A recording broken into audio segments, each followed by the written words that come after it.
Hello and welcome, ladies and gentlemen. Welcome back to GTSRL Season 36. I'm your host, Paul TX141 Walsh, also known as Britain a Spit, depending on what media you follow me on. And we're back at Interlagos once again, this time taking a look at EU Division 2. It's week 1, round 1. And well, we have got a load of fantastic racing lying ahead for you all. Now, yesterday evening, we took a look at EU Division 1, and we saw that whilst the majority of drivers went for the Jaguar F-Type in the race, in terms of picking the car out of the available cars, it was close, and there was tons of fighting out of the circuit, and we also saw a couple of drivers experiment with a different car in the form of the Dodge Viper. Well, I'm pleased to say that whilst we are going to see a lot of Jaguars today by the looks of things, we are also going to see some variety, and with it and the mixture of drivers at our disposal, I'm sure we're going to see plenty of action, and we're going to be literally on the tips of our toes, clutching our knuckles, clutching our hands together, and biting nails all the way through to the end of tonight's 3 main event races. But let's take a quick step back. Hope you're doing well on this Tuesday evening. I hope you've all had a good day and a good first half to your week, and that you're enjoying life as best as you can right now, what with the difficult situation and circumstances. And hello to those of you in the chat already, including Jerry R. Driver and Martin BR9. What is the combination then? Why are we here, other than to suffer on the racetrack? Well, the combination is Group 4 with balance of performance on as per the FIA regulations, but it's FR drivetrain only, which means front engine rear-wheel drive cars only at this point in the race. Next week we move to four-wheel drive drivetrain only, and the week after in the finale, round number 3, we move to mid-engine rear-wheel drive drivetrain cars only, from what I recall. But front engine rear-wheel drive, it's all about straight line performance typically, albeit you've got a little bit of handling thrown in there depending on what car you're using. And as we can see from the sheet on the right hand side, the majority of our drivers, bar one, have gone for the F-Type. Let's introduce all of our drivers then. So we start off with one, if we just bring up the data, we are going to start off with one driver in particular, and that is going to be K2 Exxon, or K2 as we'll refer to him from this point forward. K2 running as part of Team 3, and he is being joined by Peachy Erla, who is from Finland. But K2, and this is K2's teammate, Peachy, but we'll come back to Peachy in a second. K2 and Peachy running out as Team 3, and they've asked me to name their team throughout the entirety of this season as Arsen Penis, or, well, you could also abbreviate that down or just say it in normal English, which is Arse Penis. Arse Penis Racing, also inspired by Top Gear, as you'll see by the livery of the cars there. With K2 having on one door Peniston Oils, which when you open that door in particular, much like the Top Gear joke, it comes out penis. And on the right hand side, you've got Larson Biscuits, which when you open that right hand side door, it ends up saying arse. Good joke, good throwback to a legendary Top Gear moment where they took a old clapped out BMW for an endurance race around Silverstone. And K2 is no stranger to the GTSRL community, of course, in the fact that he is a very strong driver. Had a good run out in season 35 to wrap up 2020 and looking to kick off this year with a bang. And being one of the most promising drivers in EU Division 2 based on the time trials, we're expecting that K2 is going to do very well. The Dutchman has a reputation and we expect he is going to perform well. And let's not forget, however, about his Finnish teammate, Peachy Erla. Also ran out in the F-Type alongside his teammate here, running very similar liveries as previously stated. Peachy was one of those drivers who was right in the mix of things in season 35, and whilst not necessarily winning any races, was up there among the best in this division. And Peachy has got a lot of innate pace, albeit he's just put it into the wall out of turn 4, which is something you can commonly do, and he's returned to the pits there. But Peachy is a driver to watch out for as well. And that's Team 3 introduced. We now move over to introducing our drivers from team number 7, and that starts off with KLS1, another Dutch driver. We've got a lot of Dutchmen within the EU divisions this season, and EU Division 2 is no exception. Running out in the Jaguar F-Type himself with the Snap-on sponsorship and Oh Dear down the side. Oh Dear Racing, I get the feeling he's racing for here.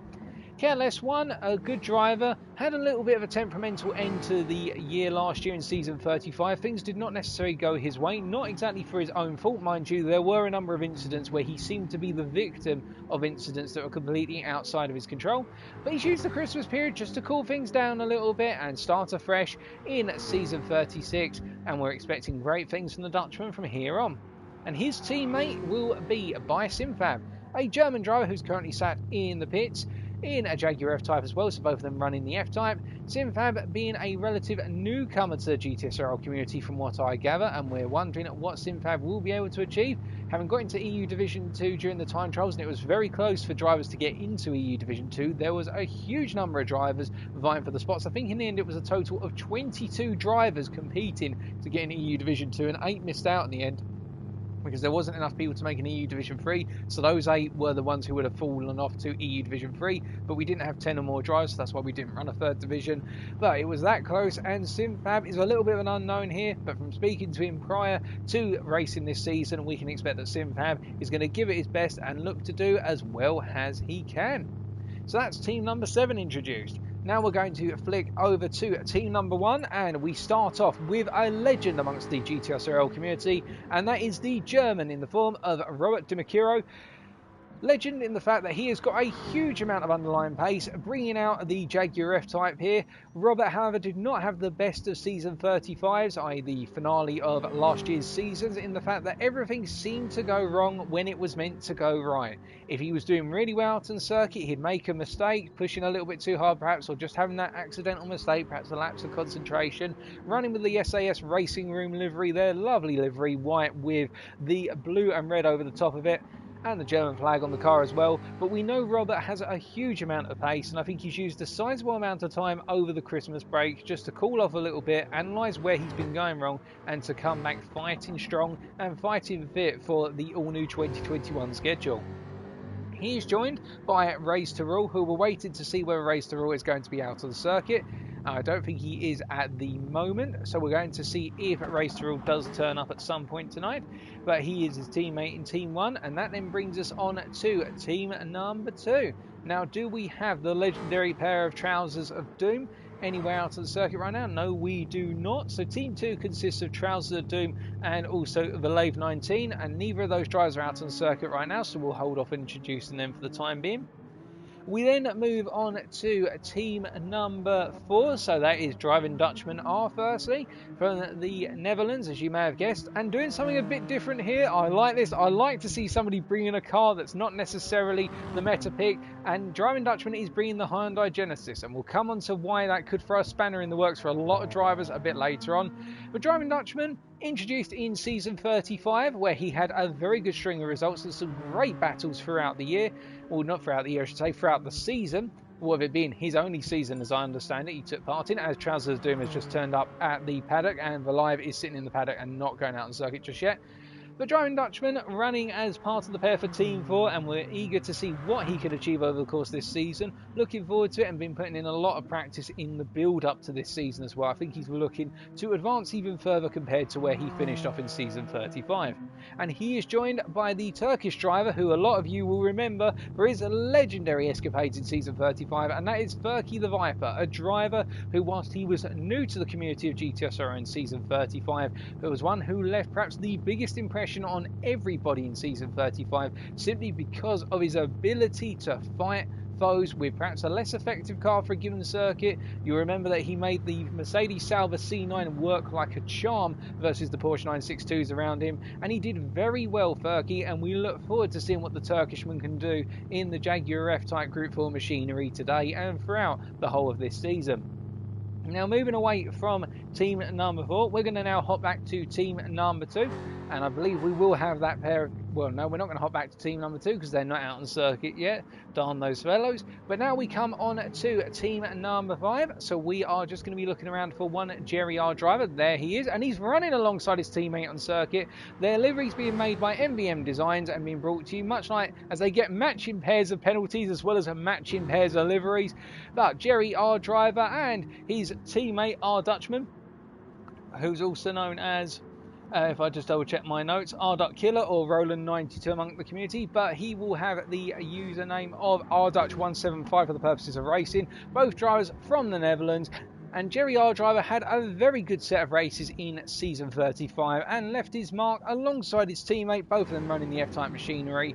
Dutch also having a good string of races, albeit perhaps not getting the results he always wanted, but both of them looking to do well. And again, a huge shout out to the pair of them for running a rather fetching set of liveries as put together by MVM Designs. Be sure to hit Jerry R. Driver up. He's one of the lead designers behind the MVM design team if you're interested in getting a design put together for your own car as they run around on the circuit as a pair running in sequence. And this is lovely to see from the pair of them as they make their way to the end of the rundown to the start finish line. But we now must hop away from our team number 5, as whilst we'd love to get the advertising in for them even more, it's time to move on to another team, and that is team number 6, which consists of one MDC 3755. MDC will know him as from this point onwards, running in his own F-Type of course, and MDC being a well-known and well-liked individual amongst the GTSRL community, running a special Macmillan Trust livery in honour of, I believe, his teammate tonight, who is Josh Bosch 956, who, if you didn't know, is running this race for charity. We'll come back to Josh in a second, but they're both campaigning against cancer and running the Macmillan Cancer Trust charity livery there in order to support their fund. And of course, for those who are interested, be sure to message them after tonight's racing or during tonight's racing, but preferably afterwards, you don't want to distract them too much, and they'll be able to tell you more about the cause and what they're doing for the cause in terms of racing. Now, MDC being one of those drivers who did not have a very good end to his 2020, what is season 35 perhaps being his worst season of 2020, and he found himself significantly off the pace, but he's come back fresh and fighting fit for season 36. And his teammate, who we spoke about a minute ago but will now formally introduce, is Josh Bosch 956, who, running for charity, inspired the liveries of the two drivers here, bringing his own F-Type to the foray, and Josh Bosch from the United Kingdom, both drivers from the UK. They'll be looking to do their utmost in terms of getting good results, and I should clarify that Josh Bosch is the one who put together the Just Given page. He's racing for charity and he's aiming to finish as high as possible in each race and over the course of the season. I believe he does have some milestones ingrained in order to essentially set himself some goals where if he finishes in a certain position, he'll put a higher donation in. So I'm just going to go through a little bit in terms of what he's doing. So he's racing for charity for this single event. He's doing it for the whole season for 3 weeks, so this is a special moment. So he is going to donate £1 for every point he scores over the course of the season. So of course, if he was to get the maximum point score of 14 for each race or 21 for race number 3 in a given round, then you can imagine that donation pool is going to go higher and higher. And of course, you can also support him in his charity drive for the Macmillan Cancer Trust. But that's what Josh is doing, and we wish him, alongside all of our drivers, but a special best wishes to Josh for doing something. It's great to race for charity, and we hope he can achieve his utmost tonight for the cause and also for his own personal goals here. So hopping away from Josh Bosch and back to the teams now, we're just going to introduce what is the combination of Team 2 here. So that is the Trousers of Doom. So we've got another Hyundai Genesis here from Trousers of Doom from the United Kingdom, another variety driver here. And Trousers, as many of you know, running the Chubba Chups livery for his Hyundai, was the driver who dominated EU Division 3 in season 35. He was untouchable until the final round, dominating rounds 1 and 2, and then he started to fall back into the clutches of other drivers in round number 3. Can we expect Trousers to be dominant tonight? Well, we'll just have to wait and find out. But the British driver has a huge amount of underlying pace, much like in a way an equivalent of Olaf Biscuit, who we saw in EU Division 1 last night, and let's see what he can untap as the race unfolds. And we're just going to look around and see whether his teammates are around. And Valave is out on circuit, also running in the Hyundai, the Chubba Chups livery as well. Valave being a British driver with a lot of pace, but not necessarily found all the consistency that he'd like to have. But we expect great things from Valave if he can absolutely nail it tonight. And as we're going through all of our notes right now and saying hello to those of you in the chat, such as Pingophone, Zephyx Jack, Zeronic. We've also got a couple others here. Robert, we've got D31, Stanley, Vincent Simmer 01. Vincent being one of our newer drivers in last season, season 35. Hello to all of you, of course, and I hope you're all doing very well tonight. And we just need to introduce one more driver if he is here, and that is Race to Rule. I don't think he's currently at the circuit. I believe he's still on his way in, so we've only got 13 drivers. I'm just going to back out and do a double check. Yep, we've got 13 out of our 14 drivers so far, so I'm not sure whether Race to Rule is going to be here, but we'll wait and find out. And we're just looking back down through our notes here. We're not seeing anything. So that may be the case that we've only got the 13 tonight, but as soon as we hear anything, we will let you know. But in the meantime then, so looking at that car grid on the right-hand side of that car roster, I should say, you can see that the majority of drivers went for the F-Type, much like EU Division 1, but we do have 3 Hyundai Genesis on the circuit. Now, the big question is, why is that a good thing, or at least in my opinion? Well, the F-Type is the all-rounder. We've seen that. The F-Type has a little bit of everything within Group 4 front-engine rear drive drivetrain. However, the Genesis will be a bit of a fly in the ointment in Sector 2, because remember, the thing with Interlagos is that this is the balance of performance circuit, one of the key circuits that Polifoni use for balance of performance for the FIA races in terms of Group 3 and Group 4. Sector 1 is a bit of a mixture circuit, mixture sector, I should say, in the fact that you've got the centre S's plus turn 3, which acts more as a handling test, and then you've got the rundown to turn 4, which is a performance test on the straight lines, and then well, you get to turn 4, and that's the end of the sector. I.e., before you even hit the braking zone for turn 4, you've hit the end of Sector 1. Sector 2 is more focused towards handling, particularly after you've passed turn number 7. You've then got turns 8 through to 11, which are all about handling, low speed and medium speed handling. And then the final sector is all about power. You've got one heavy braking zone, which is turn 12, as you see on that circuit map, and then afterwards, you've got the run all the way to the start-finish line, turns 13 through to 15. The key thing is that the Hyundai, as we do our first stock check for the evening, the Hyundai does not have the straight line performance of the Jaguar, but what it does have is the handling to better the Jaguar. In a way, you could argue the Hyundai handles a little bit like the Subaru Impreza within Group 4, bit the Subaru's a four-wheel drive in that it's quite heavy on entry into corners, it understeers, but once you get the car stopped, it really turns on a dime by comparison with the Jaguar. And that's something that the Hyundai drivers will be looking to maximise in Sector 2. Here we go then, our first stock check of the evening. And shout out to Robert for subscribing with Prime. And I believe somebody did subscribe with Prime yesterday, but I didn't quite catch that.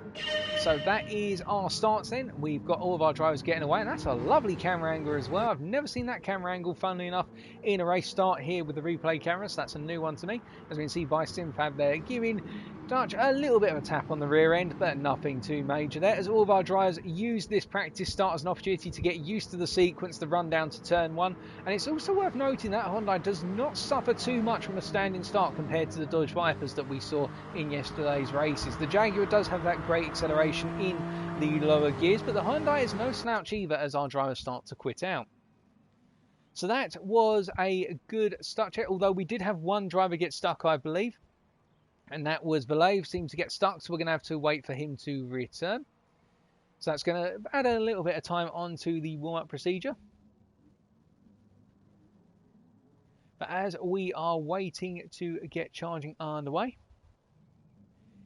just going to double check if there's anything else to report with regards to the status of Race to Rule. It doesn't look as though he's going to be here just yet, if at all, this evening, but we will wait and find out.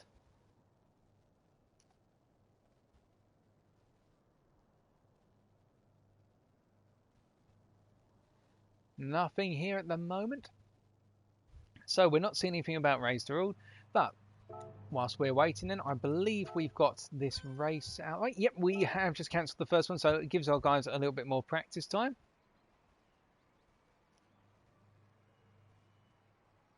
And we've got a number of new drivers here today, so a number of them are sort of getting used to the whole the sequence of how do we go about doing our stock checks, what they have to watch out for, being in the voice chat with MDC, who's our lead steward and host tonight. Just making sure they're getting all acquainted to the way the GTSRL runs things. We had a number of individuals already ask, well, do I need to be on a voice chat in GTS? You definitely don't for this. That's why we're not hearing anything, as our drivers are all starting to make their way back out onto circuit in order to get ready for the second stock check of the evening. I'm just actually going to double check for you whether we're expecting Race to Rule.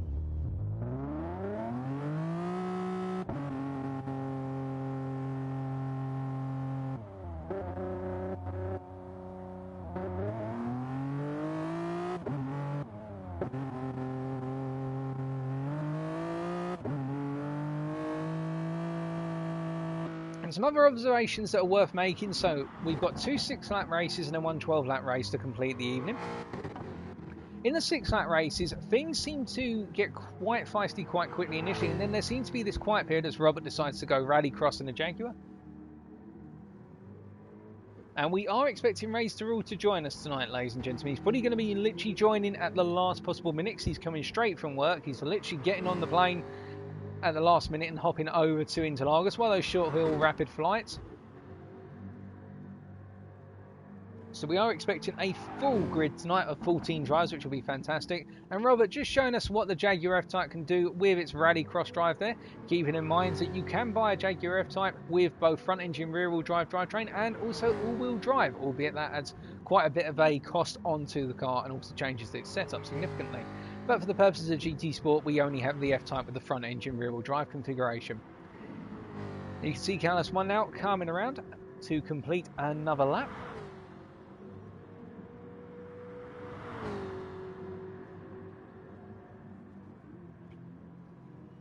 And we're just going to get the room ID for GTSRL.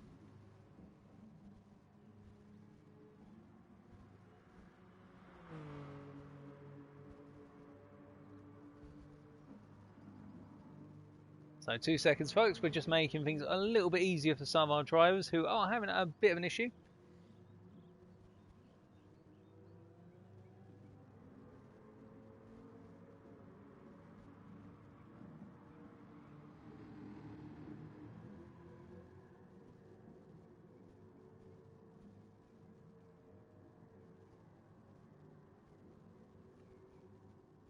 So I'm just going to leave that up there in case anybody needs the ID before we get underway.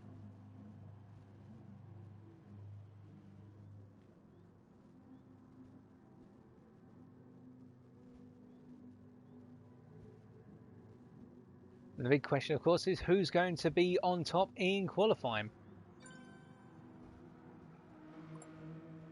And we do have GTSRL. He has just turned up, so we are going to have our full complement of drivers. Canadian driver GTSRL. And he is partnered up, as I say earlier, with Robert Di Mercuro. I'm not sure... Oh, sorry, don't know too much, I should say, about GTSRL. I believe he does race within the American divisions normally, so the United States divisions of GTSRL, but he's come on over to the EU divisions for this season, so it'll be interesting to see what he's able to do and provide a little bit of Canadian dazzle to our European drivers.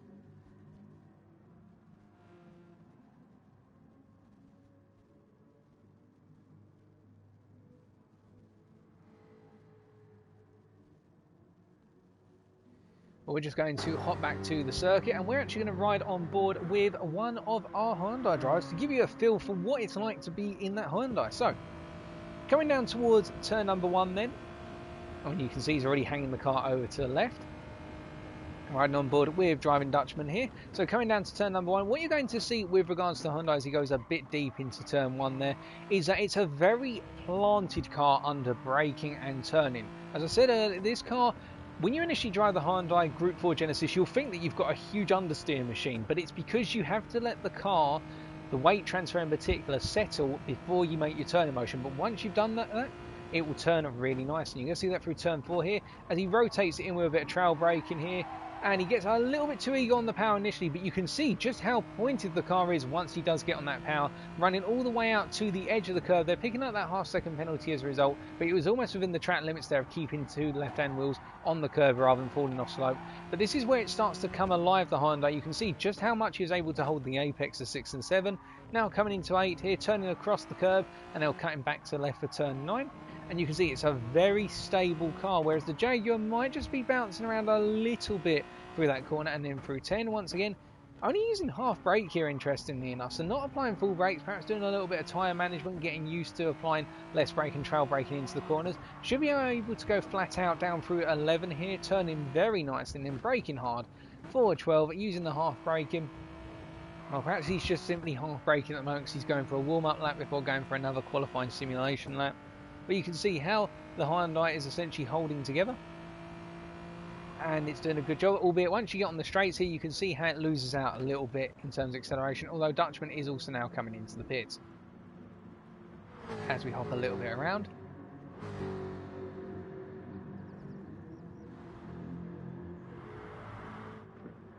And we're just going to stay with Raised for a little bit now. So Raised, as I say, the Canadian driver who is partnering up with Robert here, having just joined us, literally coming straight from work. It's flying all the way down from Canada to Interlagos, the Brazilian circuit, at very short notice. And it'll be interesting to see what he is able to achieve. And in terms of lap times, in qualifying, we are expecting potentially 38. If the pace marker was set in terms of a 37.8 yesterday evening by Olaf Biscuit, as we're about to get another start check underway, then we would say that normally EU Division 2 will be about a second down at a circuit such as this. So we're expecting high to medium 38 for pole in qualifying. But we're going to get start check number 2 underway, as I say. And this is, of course, giving all of our drivers another feel for what it's like to get underway from a grid start. Of course, we've got that full start check as well, so drivers can't just simply put their foot through the floor straight away, as we are seemingly to miss a driver in this grid start. I'm not sure what's happened there. But we're just going to ride on board with K2 at this point. So he's currently sitting in 5th for the purposes of this practice start. You're going to see he's going to go for that launch as hard and fast as he can. Car building up a lot of speed immediately. Although it is worth noting that behind him, you can see the Hyundai of what is, I believe, driving Dutchman is quite close to his rear end, but braking a bit earlier. And oh, goodness me, there is a spin out there for our Dutch. I think he got one wheel on the grass on the outside of turn 1, as all of our drivers have Concertina down, although one driver seems to have found his way and introduced himself to the wall. That is driving Dutchman and Callis 1. But everybody's been able to pull off successfully. Nobody got stuck. So that is good news once again. So now we're just going to have all of our drivers hop out of the practice race, and then we'll probably be doing one more start check before heading over to qualifying.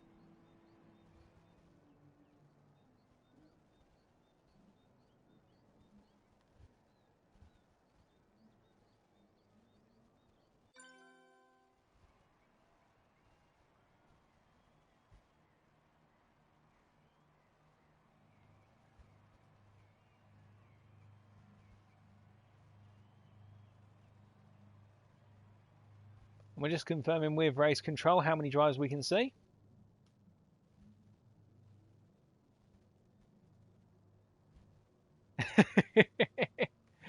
Oh, okay, so that is one of those things, isn't it? When a car in front of you spins, particularly on these grid starts, it can be, it can have your heart in your mouth.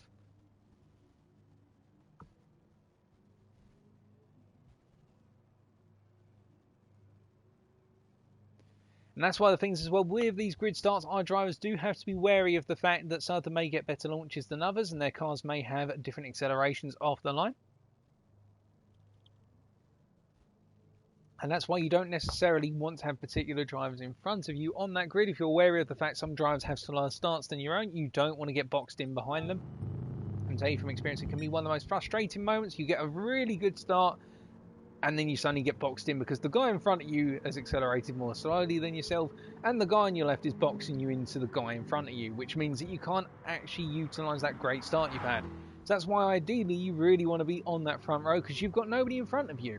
Technically speaking, you've got nobody to block your start. It's only you and the road ahead.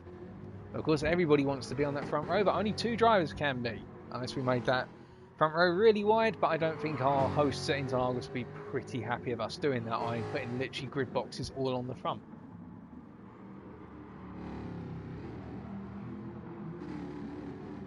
But we should be getting underway in the very near future with race number 1. Not race number 1. With qualifying. Goodness me, race number 1's coming too soon. I'm too eager as well. That's unfortunate, Martin, but that's the thing. And in one of the leagues I'll be taking part in, in one of the races, I'm going to have the slowest starting car out of the group, which is going to annoy anyone on the grid who starts behind me, because I have a huge amount of turbo lag in the car I'm running. But that's not for tonight, that's for another time.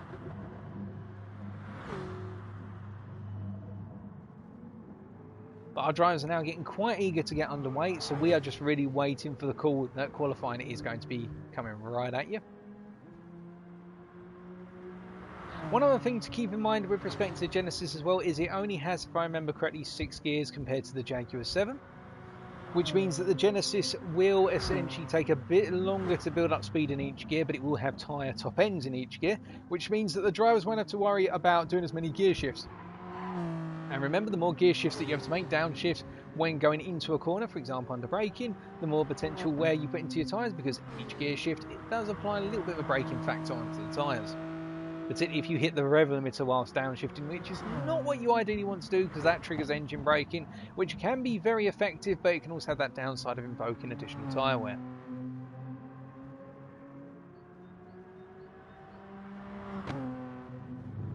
But really, everybody's just waiting to get underway now. And I think qualifying is coming right at everyone very soon. We're just waiting for the go, go, go. Getting some sound advice being spread among our drivers here in the Discord chat at the moment. People wishing one another good luck. And personally for me, I'm expecting this man here, the German of Robert, to be towards the front. If we're going to put money on a driver being on pole, I expect it's probably going to be Robert. Although I'm not going to rule anyone out. I think we've got a lot of drivers here with a huge amount of pace. But I think Robert is going to be one of the ones to watch. And then Furky behind him is also somebody to watch. And I think the midfield, the times will be 1:39s. The midfield.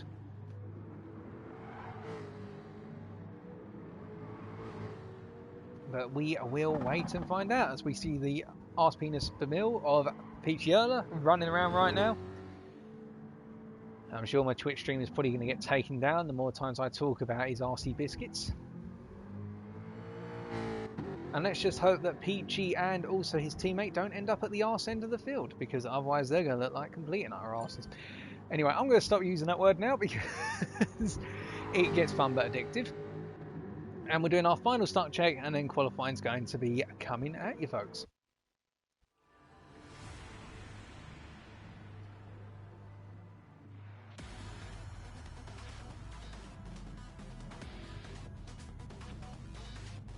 Alrighty then, so for the final start check, we're going to have MDC and R Dutch on that front row with Simfab and Jerry R driver behind. This time round, we are going to hop towards the rear of the pack, so we are going to jump to one Trouser Doom and sit on board with the Hyundai.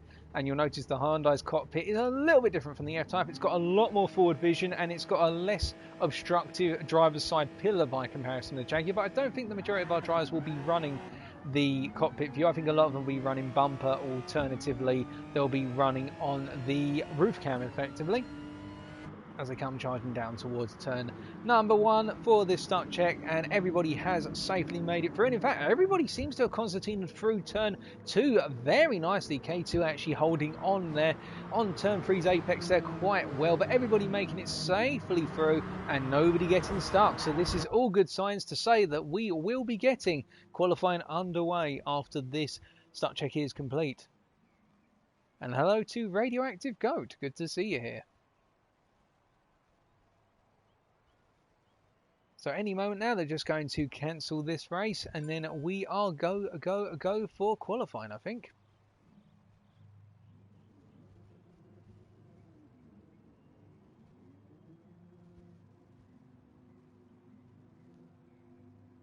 I mean, I would hope so, although it'd be good to have some confirmation whether we are doing qualifying straight away now.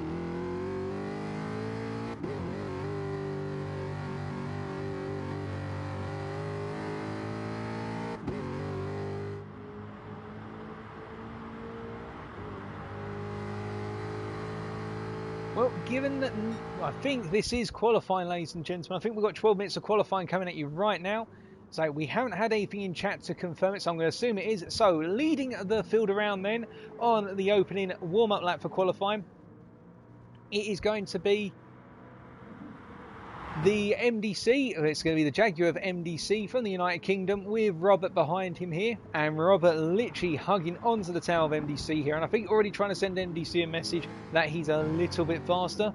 To answer your question, Luca, in terms of how's the Hyundai stacking up off the grid against the Jags, I think it's got a little bit less acceleration, but not to the extent of what you were experiencing with the Dodge yesterday. But we will see, of course, in race number 1. But meanwhile then, whilst they're all coming through Sector 2 right now, we'll note that at the rear of the field, Jerry Ardriver is going for a fuel burning run here, but in second gear rather than first gear, so that way he's burning some fuel, but not burning it as rapidly as he perhaps could in first gear, but of course that means the lap time running around is a bit longer.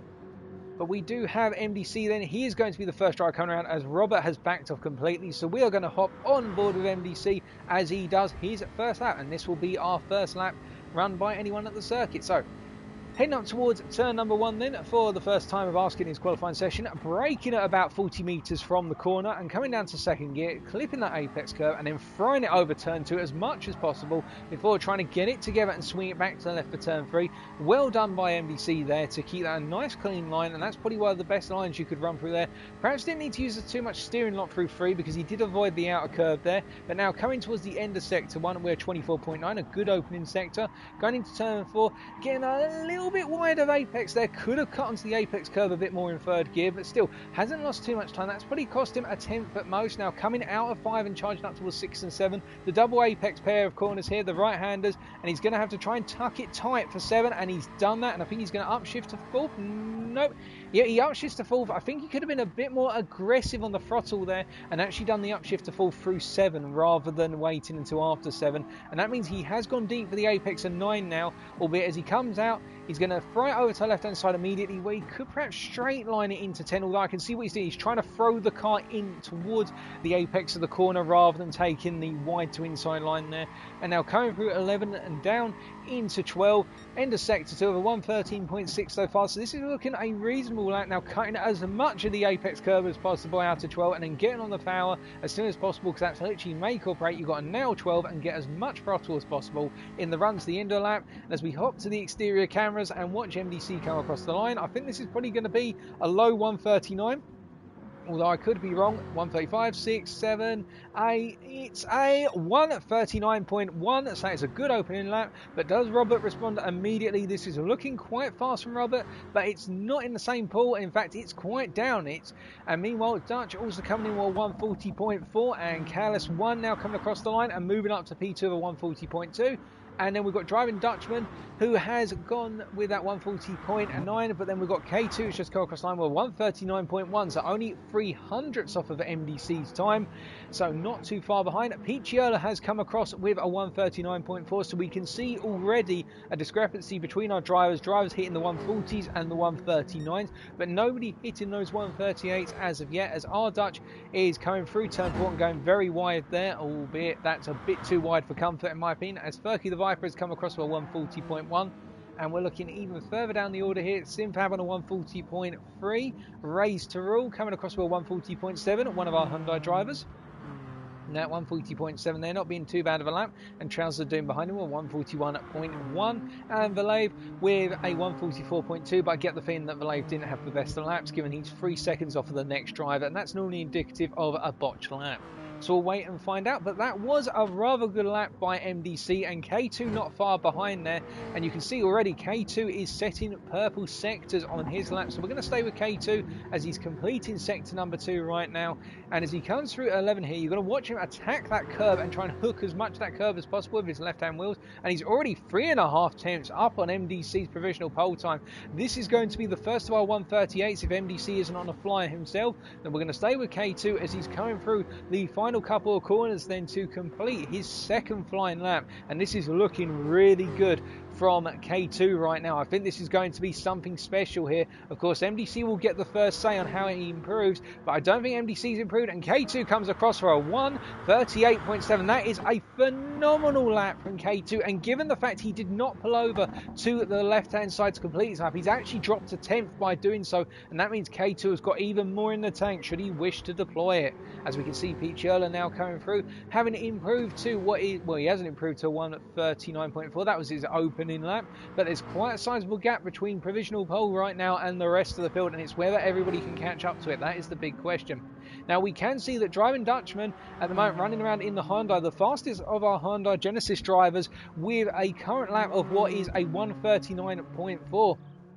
And that's why we shouldn't rule out the potency of the Hyundai, and I think it's going to be the car that in the race is the stronger car here. And I think Dutchman, if he wants to try and get on that front row, he needs to burn some of the fuel out of the car and let it hit the rev limiter a little bit, which is something you can do in GT Sport. As we're going to jump on board with Dutchman right now and see how he weighs up on a flying lap. So You can see he's done the upshift to 6th right at the end of the straight, about to hit the rev limiter, that's why he's had to do it, but he's gone in very tight on turn 1. That has cost him a huge amount of time. It means he'll get a good run through 2, but that was a tight entry line there for 1. And I think that's going to cost him about 2 to 3 tenths because he didn't drop the car into the corner, which is what you normally would want to do at Interlagos. But still, we digress as we see him come to the end of sector 1 here, and that is going to be that's far off of where he was previously, with him being almost 2 tenths down already, but he does get turn 4 hooked up quite well, and you can see with the Honda how planted the car is compared to the Jaguar, and the fact that it's almost as if the car says, there's a corner, I'll just happily take it, sir, no ifs, no buts, I'll just do it.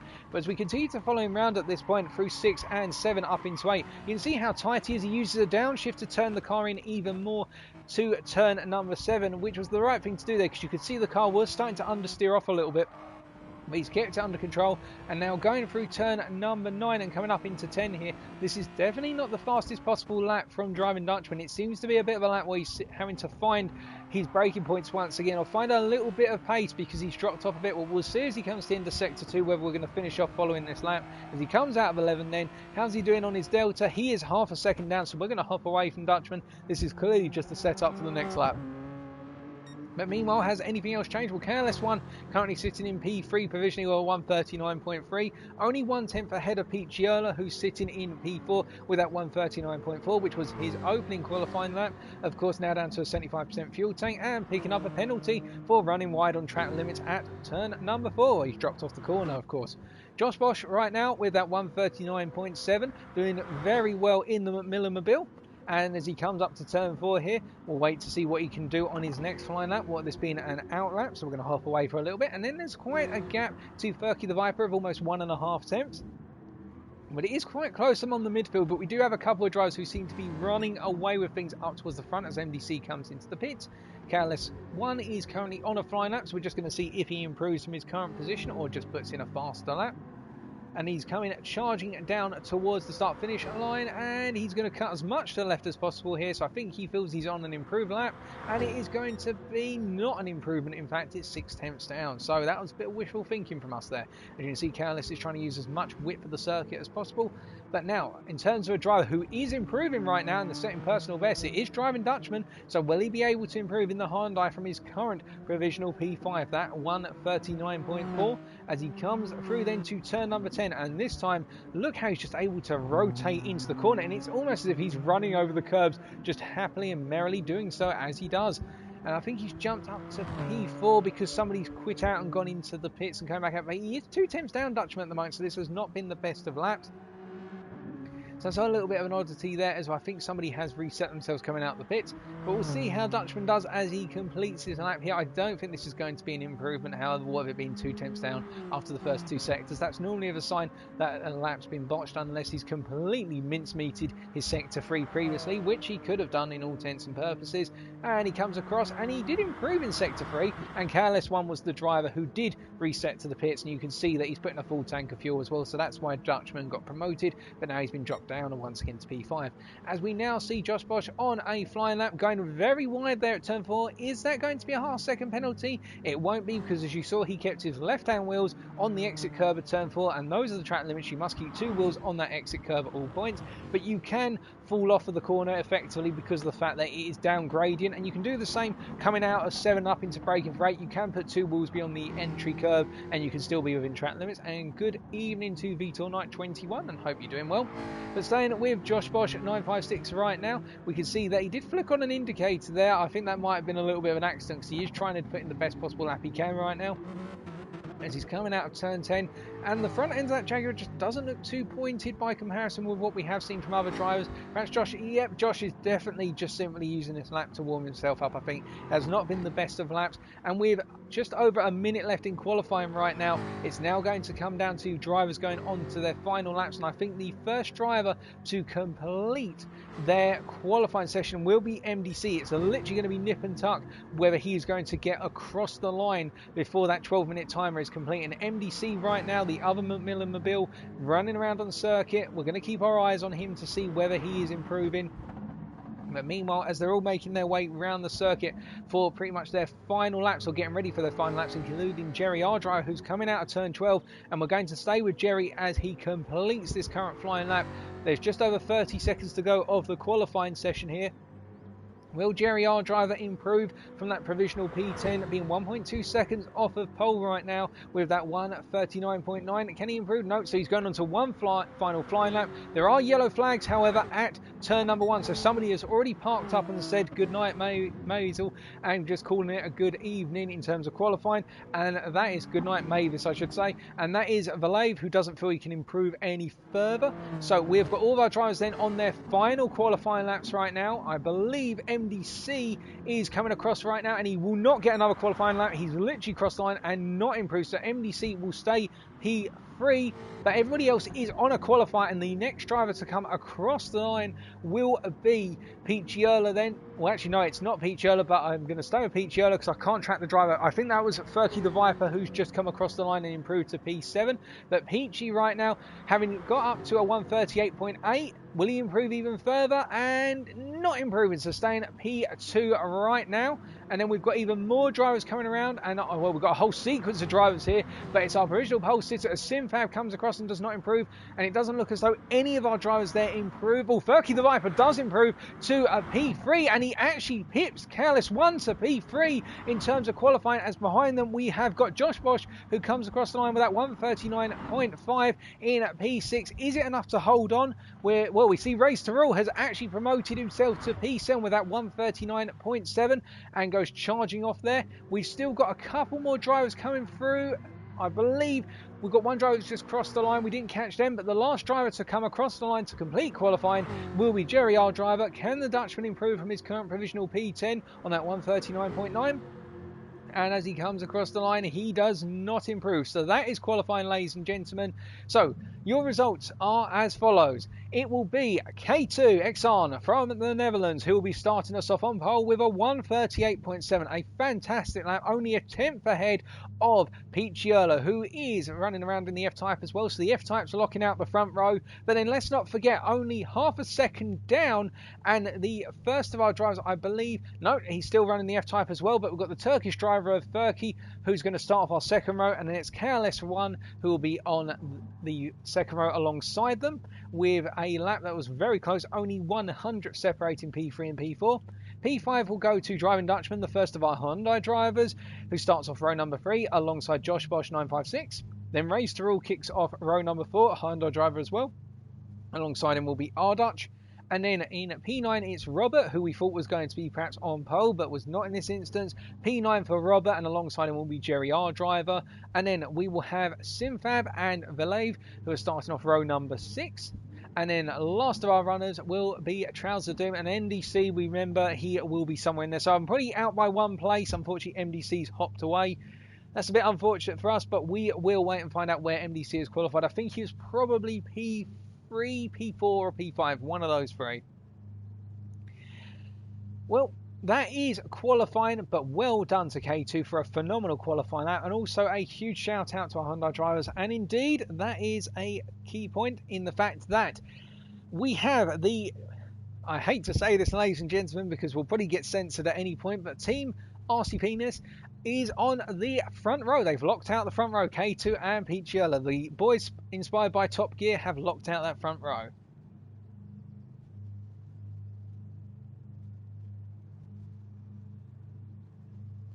But that is very, very astounding, the fact they've locked out that front row. But again, as I say, keep an eye out in the race, because whilst these two guys did lock out that front row, we do have to keep in mind that they may not run off with the race, because whilst P3 was half a second down, it's not as though Furky may not have an ace up his sleeve in the race. But that's the qualifying as it goes. And now we're going to be waiting for race number 1. We're just going to take a quick sip of water. And for those wondering about traction control,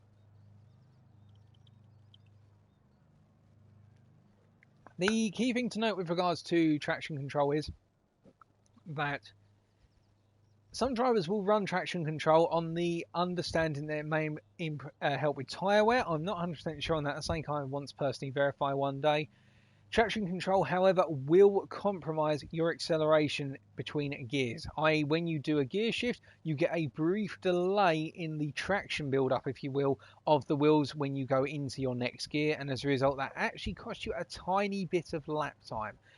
But I know in some racing communities on GT Sport, they see that running traction control on one can help with the tyre wear to the point that they see that little loss of lap time is offset enough by the tyre life they save. But can't verify that. But we're just waiting to find out what's going to happen in race number 1, as Slipstream has now been set to weak.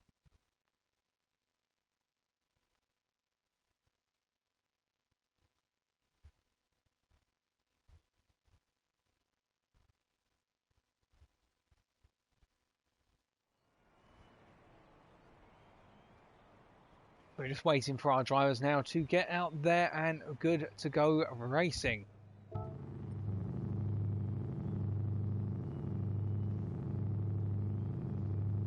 But really, everybody's going to be itching and just readying up.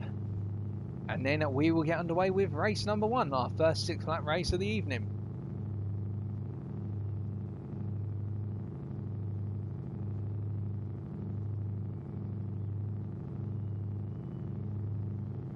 But in the meantime, start placing your bets. Do you think it's going to be a lockout, or do you think there might be a little bit of fighting between K2 and his teammate PG, and that may bring some other drivers such as Furky the Viper into the mix? Personally, what we saw yesterday evening in EU Division 1 is that whoever started on the front row did run away with the race. However, if drivers settled down quickly and avoided fighting one another, then what we found was there was this massive pursuit for the race win, and Slipstream is critical at this circuit in the fact that if you can stay within the slipstream of the guy in front, you can gain a huge amount of lap time, particularly in sectors 1 and 3, when that slip is going to help you out massively. As we can see, Furky just making his way, just literally lifting and coasting his way around the circuit right now, being the only driver actually running actively around the circuit. And we must be grateful to Furky in the fact that by doing this, he helps us prevent the camera from breaking, where it'll just simply get locked up in the pits and we won't be able to see any action whatsoever. Not that we want that to happen, of course. I think really in race number 1 for all these drivers as well, it's all about simply finding a rhythm, because this will be the first time that they've raced in amongst one another over the course of 2021. Now, some drivers, of course, may be aware of what other drivers can do based on season 35 and preceding seasons, but with that very first race, as Furky does a nice drift into turn 11 there, but stops it short of hitting apex curb. The key thing with race number 1 is, for a number of drivers, it's about getting used to what you're up against. So getting a feel for, okay, is the guy around me going to be aggressive going into the first corner? Is he going to be quite accommodating? Will he do a lot of fighting? And you want to gauge that in race number 1, because you've got 3 races tonight, so you can use race number 1 as a bit of a soundboard, particularly race number 1 in round number 1, to get a feel for the guys around you, how they drive, how they fight, whether they're going to fight for every position, or whether they're going to think about the bigger races they feel as though you can help them get towards the front of the pack. And race number 1 is about to get underway, ladies and gentlemen. We have had it announced to us by our lead steward, so we are going to be a go, go, go very shortly. In fact, the final begins, and so here we go.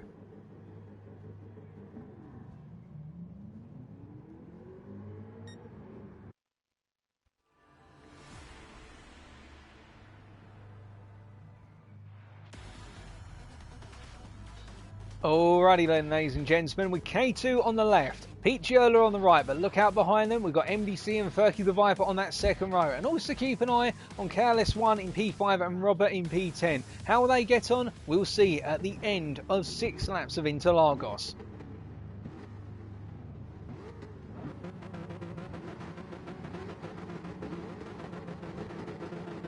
And it's lights out and away they go. And you can see Driving Dutchman having a really good start initially in the Hyundai, but then losing out a little bit in the second phase of the acceleration zone.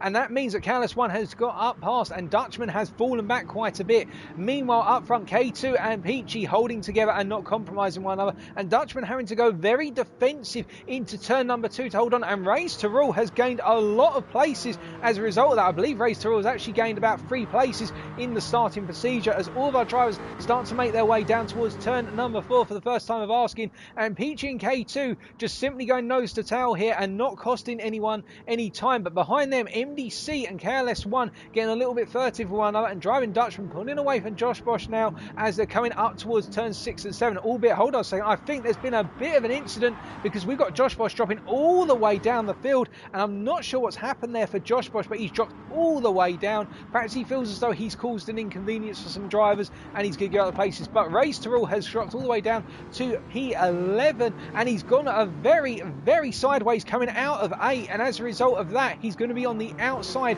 through 9. Some of our drivers getting squeezed. Hold on a second, there's been a huge bit of contact there. There's a Jaguar going sideways out of turn number 9, and we'll come back and see what happened there shortly. Simfab seems to have gone horrifically wrong, but we will go back and take a look at that as Race to Rule is defending against Josh Bosch through turn number 11, and as they're coming on to the run to the start-finish line for the first time to complete lap number 1, it is going to be K2 who's going to be leading our field across that line to start the second lap, and behind him it will be Peachy Erler, then behind them Furky the Viper, who's receiving a lot of pressure from MDC right now, but I think MDC is simply using Furky as a bit of a tow cable right now, although you could see MDC go for a move as he tries to go to the outside and around Furky the Viper, but I think he's gone a bit deep and backs out of it rather than trying to go for any sort of cutback. And then behind them you've got KLS1 and followed by Robert, who's moved all the way up. Remember, Robert started in P10, but he has moved all the way up to P6. Behind him, Driving Dutchman, who's fallen down the place. Then we've got R Dutch in P8, Valev in P9,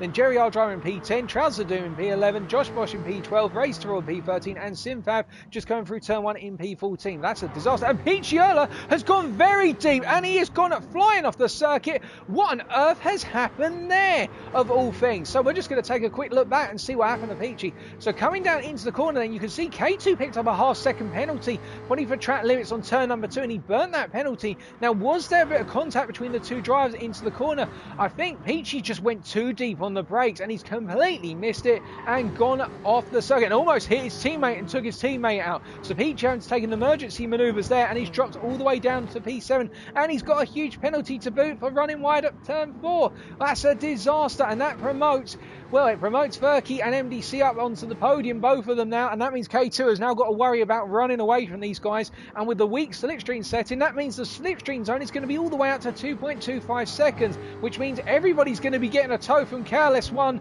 up to K2. They're all going to be pulled along here, and the overspeed into turn 1 is going to be sensational. And Robert is all the way up into P5 and making his merry way up the field. Will he be on the podium at this rate? As Peachy's still trying to burn that penalty, and he's struggling to burn it at the moment because he's got such a big penalty to take, and he's finally got rid of it. He's dropping more and more down the field as there's not really any moves into turn 1, although I say that, and then Josh goes for a move by the looks of things, and Josh has got the move done by the looks of things up into P10, and we're just going to take a look back at that riding on board with the Jaguar driver. So staying on board here, you could see that Peachy was coming out of the penalty first. I think this was a standard move and to be expected. Just simply tucks it down the inside on the braking, and into the first corner they went, and he's moved up a place up into P10. So good on the Macmillan Mobile.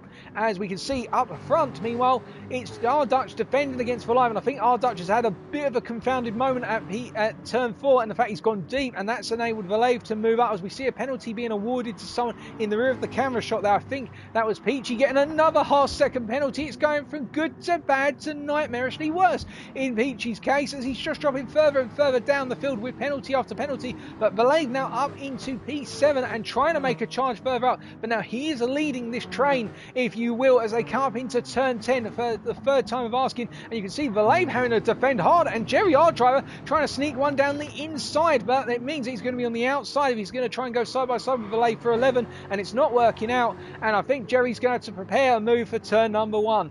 But meanwhile, up front, K2 with the penalty here, and he's going to have to burn that on the straight here, and that means we could see a change of race leader as Furky is coming through turn 14. K2 goes to burn the penalty, and Furky is up into the lead. We have a change for the lead, ladies and gentlemen, as we go on to lap number 4, and MDC has followed through with Furky, so now the Turkish driver ahead of the Brit.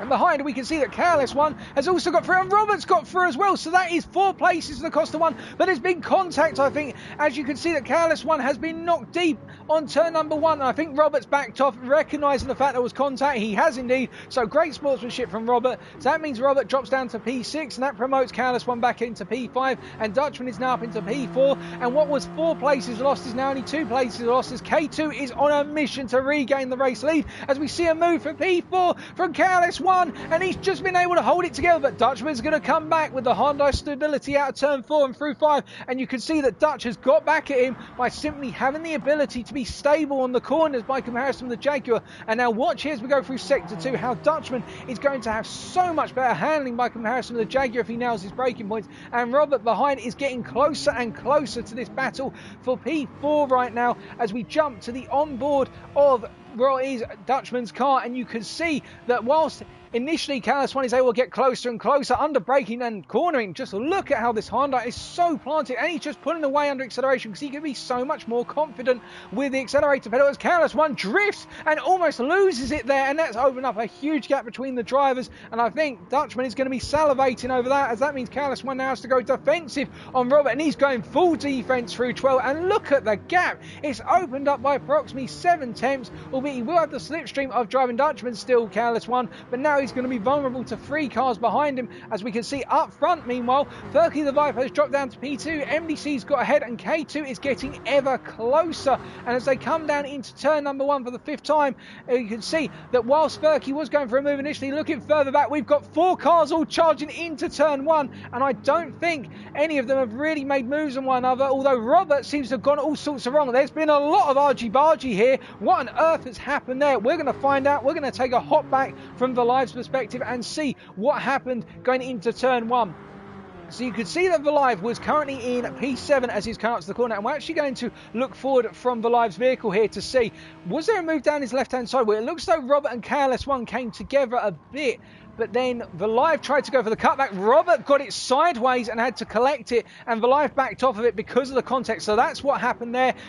And Jerry R. Driver picked up a penalty, I think, for cutting the limits, as we can see that Race to Rule has also got a penalty there and trying to burn it. And well, MDC is still ahead of Furky the Viper. There was an attempt at a pass into turn 1, but it didn't pay off for the Turkishman, as K2 is ever closer. But Dutchman in P4 and really in a very happy space right now. I don't think he's going to be hunting down that podium unless there's a penalty for someone up ahead of him. But Careless One trying to get back into the fight for P4, and behind, Robert is now leading in the chase for P6, although you can see that Josh Bosch is not far behind, and Josh has really been an unsung hero here. He's just crept up the field very gradually after what was a difficult start for him. He had a great start, then it went wrong, and now he's having a great mid-race.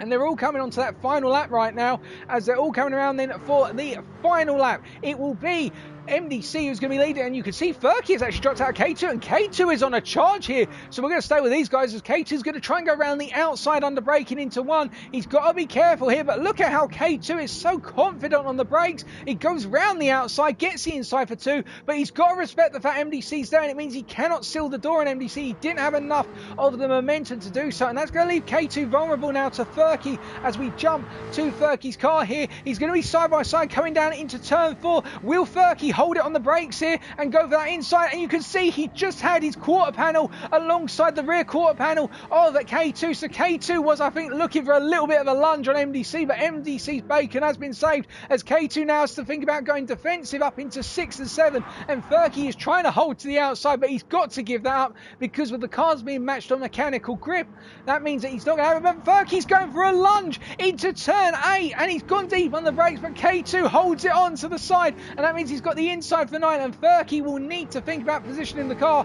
What the fact he's got driving Dutchman getting ever closer as Robert De Macaro, we can see, has moved down to P8 over all the fighting further back. We're going to stay with our race leaders here because it's a three-way fight for the race win as they're all coming for 11 right now, and Dutchman is behind this cluster of cars, remember, so he could benefit from any last-minute penalties or calamities. But as they all come through turn 12, then it's now going to be a big drag race. Now, has MDC gone too soon in this? Because he's going to have K2, and surely MDC is going to stay as tight to the left from his perspective as possible to make sure K2's got to go all the way around the outside. He's not going to give any quarter here as they're coming through the final corner. It is going to be MDC coming across the line to pick up the race win ahead of K2 and Furky the Viper, driving Dutchman P4, Callus 1 P5, and then Jerry R Driver leads the pack home in P6, Josh Bosch behind him in 7, Robert and Valive 8th, 9th, and Race to All rounding off our top 10. Trouser Doom in 11th, Peachiola in 12th, Arnutch in P13, and then last but not least our drivers, having had a absolutely dismal race one. What of that disaster on lap number 1 where he went completely sideways at turn number 9 on exit. I think he went a little bit onto the grass. Will be the German of Simfab, who's just bringing it home, folks. A round of applause for all of our drivers, of course, as Simfab completes our race order for race number 1.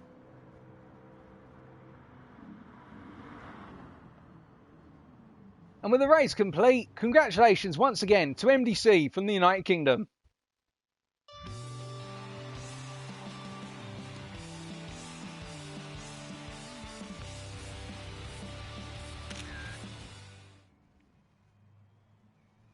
Well, that's race number 1, ladies and gentlemen. And just to confirm those race standings for you, after 6 laps, it was MDC who brought it home on the top step ahead of K2 and Furky the Viper. Our top 5 being completed by Driving Dutchman and Careless 1. Fastest lap went to Jerry R Driver on lap number 2 with a 1:38.9. Jerry R Driver finishing in P6 and showing his promise as we're going to be going into race 2 in the near future. But what a fantastic race and a great start to this evening's proceedings. Now, one thing that is worth noting immediately with regards to what we've seen in the first race is that we're going to need a lot more water if we don't want to lose our voice. So we're going to take a good gulp of water firstly.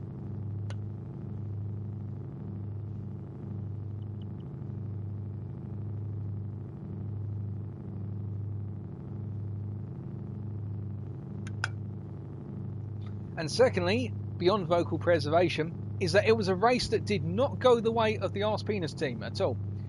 In the fact that Peachy had that disaster going deep at turn 4. And then what compounded it was the fact that because we've got that weak slipstream, and that means the slipstream zone is 2.25 seconds in length, K2 does not have a pace advantage to pull that huge a gap. And with even one little mistake, things went a bit wrong. But what it does mean is that we effectively could have a total of 5 to 6 or even 7 drivers if everyone keeps it together and doesn't make any mistakes.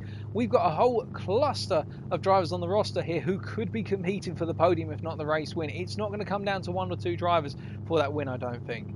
But that's race number 1, and it was very close. And what we could see, the one thing that's worth noting is with that Genesis in particular, you could see how strong it was in Sector 2. So I think we can expect a lot more from Dutchman, for example, who will be happy, I think, with race 1. And I think he's going to be a major threat as we go deeper and deeper into tonight's proceedings. And the question I'm being asked in the chat, is that really water? Well, the regulations say it have to be water. But if there's any other foreign substances such as vodka that's dripped in there, well, I don't know. Jokes aside, no, yeah, it is water. It's not tea. What a fantastic opener race. And now we're just waiting for race number 2 to be sent our way. As we get our change of time of day, and of course due to the magical effects of GT Sport, we can accelerate Brazilian time by a good number of hours as we move to 1:45 in the afternoon and fine weather.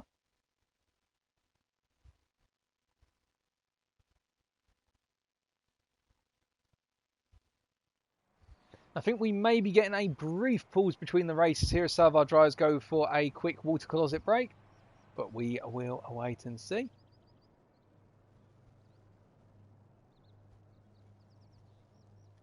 But really right now we are just waiting to get underway once again.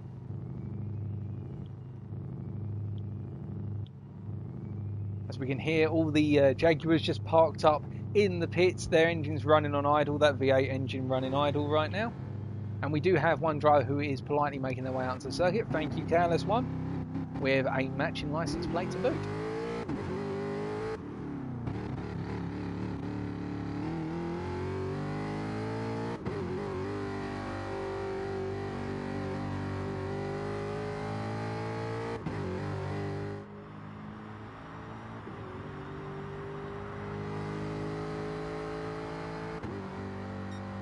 We're just going to wait and see what's happening with regards to race control and when we're getting underway once again. But in the meantime,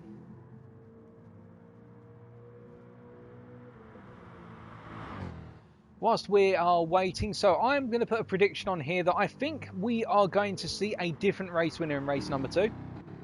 And that's not to say that MDC can't win the race, but I think it's so closely matched right now. And I think given the fact that it is so close between multiple drivers, if I was in, say, MDC's shoes, or alternatively, if I was in Furky the Viper's shoes, if I can't get the win in this one, I'd look to finish on the podium, particularly on the front row, simply because that starts me on the front row for race number 3, where 50% more points are available. That is the bonus points race, and I will want to be in a commanding position for the next race, because then I can look at securing a huge points haul tonight rather than just maximising my gains for a single race. But of course, all of our drivers will have different mentalities. That's just what I'm personally thinking. But we will wait and see, of course.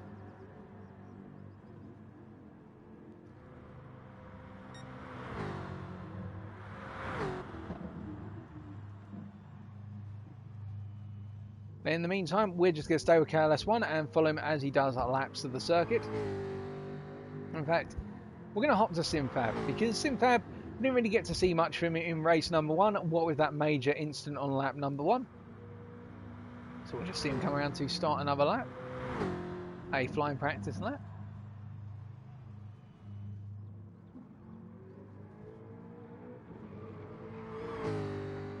But I think we are going to drop a couple of minutes behind schedule. We have got a couple of drivers who are currently away.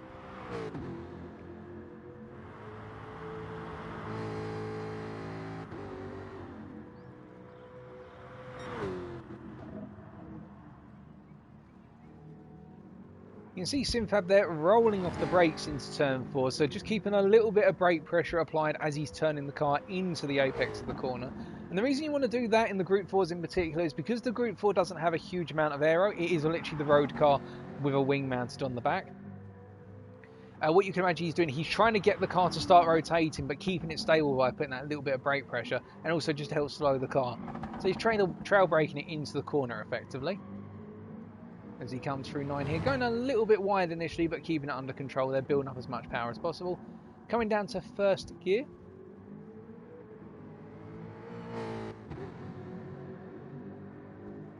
Now coming around through 11, just charging down the run to 12 at this point. He's going to come down to second gear, going very deep through turn number 12. I must say, missing that curb completely. You want to be tight to that. It's cost him about 2 to 3 attempts. Now coming out of the last sequence of corners to complete the lap. And Group 4s at Interlagos are always good fun. It's a typical combination that you will see come up in FIA races, particularly the Manufacturer Series. 139.9, it's a good lap, but I think Simfab will be able to get that down to a 139.5 with a couple of minor tweaks to his lap.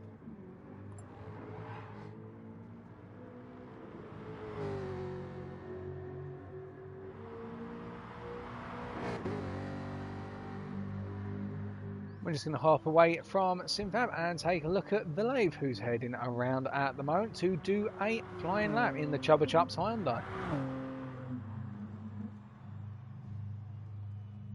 And keeping it in third gear, interestingly, there, rather than going down into second there. Probably thinking that he'll get more time out of accelerating in third gear, rather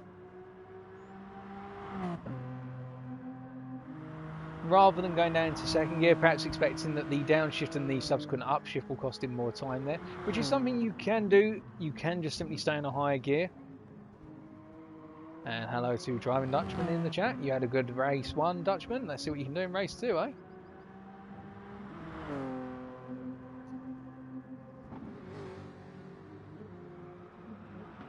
Going a bit deep into 6. I think he missed his braking point there, Vlave, at 6 because he went very deep by comparison with where you want to be. But I think we're going to get the call for race number 2 any second. Here we go, ladies and gentlemen. Race number 2 is coming at us. Here we go then. Race number 2. 6 laps. Let's see who's going to win by the end of them. Place your bets now, of course.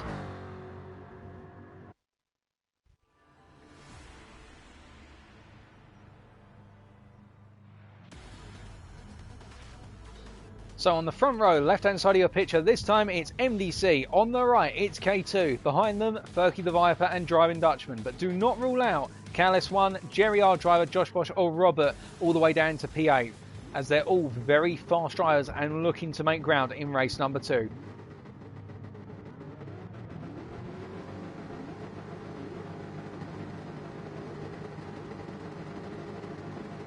And it's lights out and away they go, and this time it looks as though Dutchman has actually had quite a poor start by comparison with the Jaguars around him, and you can see K2 and Ferky immediately tucking into a line behind MTC, and Dutchman has dropped a number of places before they've even got into the braking point for turn number 1, and the one who's gained the most there is Josh Bosch, who's got up into P5, and Dutchman has dropped all the way down to P6, but everybody making it through relatively safely this time. Much calmer start to the race by comparison with race number 1, although I say that Race to Rule is on a little bit of a mission right now and trying to make his way out the field, as we can see K2 going for the move into turn 4 versus MDC. MDC going for the cutback here, so it's not going to be all singing and dancing through turn number 4 as MDC regains the lead and Ferky the Viper sees his aspirations to make his way out the field sustained for a little bit. As we can see in the rear of your camera shot, there's been a big coming together of cars as Race to Rule has made his way up into P8, and I think there's been a bit of an instant further back, or at least somebody's gone skidding a bit as Race to Rule is all the way up into P8 but dropping down to P9 as a lot of drivers are trying to go for a lunge on the inside. There's been a bit of a concertina effect into 8 as we can see Valive going a bit deep and trying to go around the outside of Dutchman. The two Hyundai drivers had a bit of a conversation, and Ferky the Viper has made the move on the inside against K2, and KLS1 is trying to follow through that. I think that's a little bit ambitious of KLS1, but I like it. And Josh Bosch meanwhile is trying to stay in this fight as they're all coming down to turn 12, and as we jump to the camera on board with Valive, look at how they're all so closely staggered together here, and it's only 2.5 seconds between Valive and our leader at the moment, MDC, as they're all coming up to complete lap number 1. It is going to be MDC who comes across first at the moment with Ferky the Viper, then K2, then KLS1, Josh Bosch behind him, then Driving Dutchman, then Valive, then Robert DiMacchio, then R Dutch, then Race to Rule. We're going to hop back up towards the front here, as you can see that Josh Bosch has looked for a move initially versus KLS1, but he's broken a bit earlier by comparison with KLS1, who simply dragged the car around the outside on the natural racing line and held onto the position. Behind our Dutch is Race to Rule, then there's Peachy Erla, and then there's Simfab, then Trousers of Doom, and then last our running drivers right now is Jerry Ardro, who's had a bit of a ham fist. And we are going to come back and see what happened at turn 4 and lap number 1 shortly, because it seemed as though there was a lot of action around Race to Rule. I think he had a phenomenal run into turn 4, and then it all got a little bit clustered. KLS1 loses it on the AstroTurf outside the exit of turn 4 there, but just about keeps it together as Dutchman is now being attacked by Josh Bosch, and Josh Bosch going for the move on the inside here, and Dutchman, knowing he can stay a lot more planted, being quite aggressive and trying to shut the door as much as possible on Josh Bosch, but Josh Bosch deciding, you know what, I'm making it through whether you like it or not. And behind them you could see that Valive is holding on for the time being, but Robert is putting the pressure on here. He's piling on the pounds of pressure, and it means that Robert is going to get ever closer in his aspirations to make his way towards that top 5.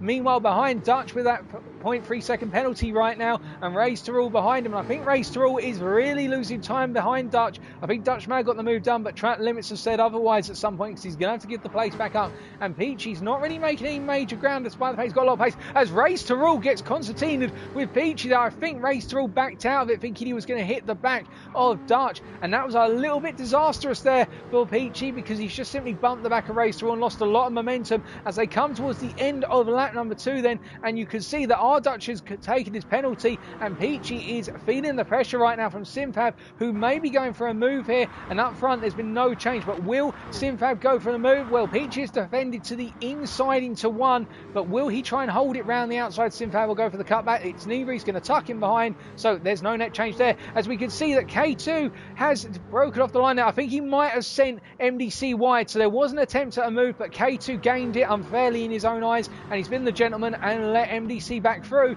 Albeit you can see as they all come down to turn 4 for the third time of asking that it's getting a little bit funky, and Furky is trying to hold on to that P4, but Careless One has got past him, and Josh meanwhile is now feeling a huge amount of pressure from Dutchman and also Valive, who are behind him, and Robert is getting closer and closer to the back of these guys. And I think it is a case that Dutchman right now is a bit of a cork in the bottle, because if he can't get past Josh, then Valive and Demakiro are going to want to get past instead.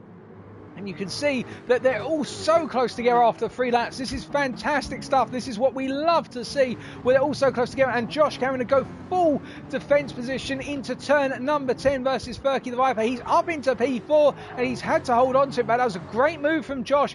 But he's been holding to that inside, and it's cost him a little bit of pace to Careless One here. I think Josh won't mind that, because he'll know he'll have the toe. He'll have the triple toe, in fact, of the guys in front of him. And that'll give him the ability to hold on. As we see behind, Robert has made it up into P6. Now, we're going to take a look back at what happened next. That's a huge amount of gains in a very short period of time. So riding on board with Robert then, did he go for a double move into turn 12? Because this is something sensational if he did. So coming into the corner then, Valive initially went for the move and knocked Dutchman wide, and Robert's just said, well, thank you very much, ladies and gentlemen. I'm just going to take a 2-for-1 special whilst you're offering it. So that's how Robert's made his way up into P6. Smart driving by Robert, waiting for the action to occur ahead of him, as MDC is still holding on for dear life, and K2 has picked up a 1-second penalty. That's a disaster for the Jaguar driver, because that means he's going to have to drop all the way down, and Careless One is promoted into P2. Oh, goodness me, it's chop and change, and that's going to put K2 down in P6, meaning that he's essentially going to act as a buffer, as I think him and Robert are now fighting, and it is close. It is neck and neck out of 4 and 5, and Robert may feel as though he's been aggrieved, and the fact Robert's picked up a half-second penalty. Now, was that because of K2 rejoining, or just simply him going wide? We'll take a look back if we can in a bit, but Dutchman is gaining from this, and he's moved back up into P6, and it's gone good to bad for Robert right now as he's dropping back down the order. And MDC is being pressured by Careless One, but meanwhile further back we can see that Peachy has finally made his way up into P9. It's been an arduous struggle for Peachy, but he's finding out that he's going for the move on Valive, and Valive just notices in time and avoids shutting the door fully on Peachy. That would have been a bit of a nightmare for both drivers if Valive had shut the door. Good spot from Valive though. I don't think he saw the thing coming until the last possible moment, and Race to Rule will want to get on the back of this as soon as possible as we come to the end of lap number 4 then, and you can see in the pursuit of the win, it's MDC still holding on, but he's not holding on by much, as Josh Bosch is now up into P3 with everything that's happened, and Furky is chasing after him. And can the Macmillan guys lock out the 1-2 slots on the podium by the end of this race? We'll wait and find out, because if so, that's going to be a complete reversal of events. And you can see that this top 5 have broken away a little bit, as Dutchman is now holding on to P6. He's got a nice bit of space between himself and Valave, who's holding off Peachy earlier here, and Peachy feels as though Valave is parking it on the apex a bit too much. He's sure there. He gave him a little bit of a punt on the back as if to say, come on matey, I know you're slow, but not that slow please, thank you very much.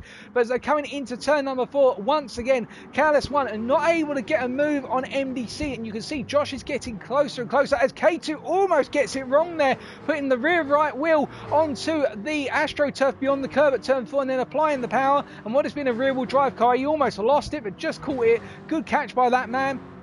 And Peachy having to fend off Valive for dear life. And looking further down the order, we can see that Simfab right now holding on to P11, and he's being attacked by Ardutch, who's going for the move on the inside into turn 8. I think Simfab hasn't had the best of runs up into 8, and he's dropped the position as Ardutch has moved up. Good move by Ardutch there. And further behind, Trousers of Doom trying to fend off Jerry, our driver, and just doing enough at the moment to hold off the Dutchman is the Brit.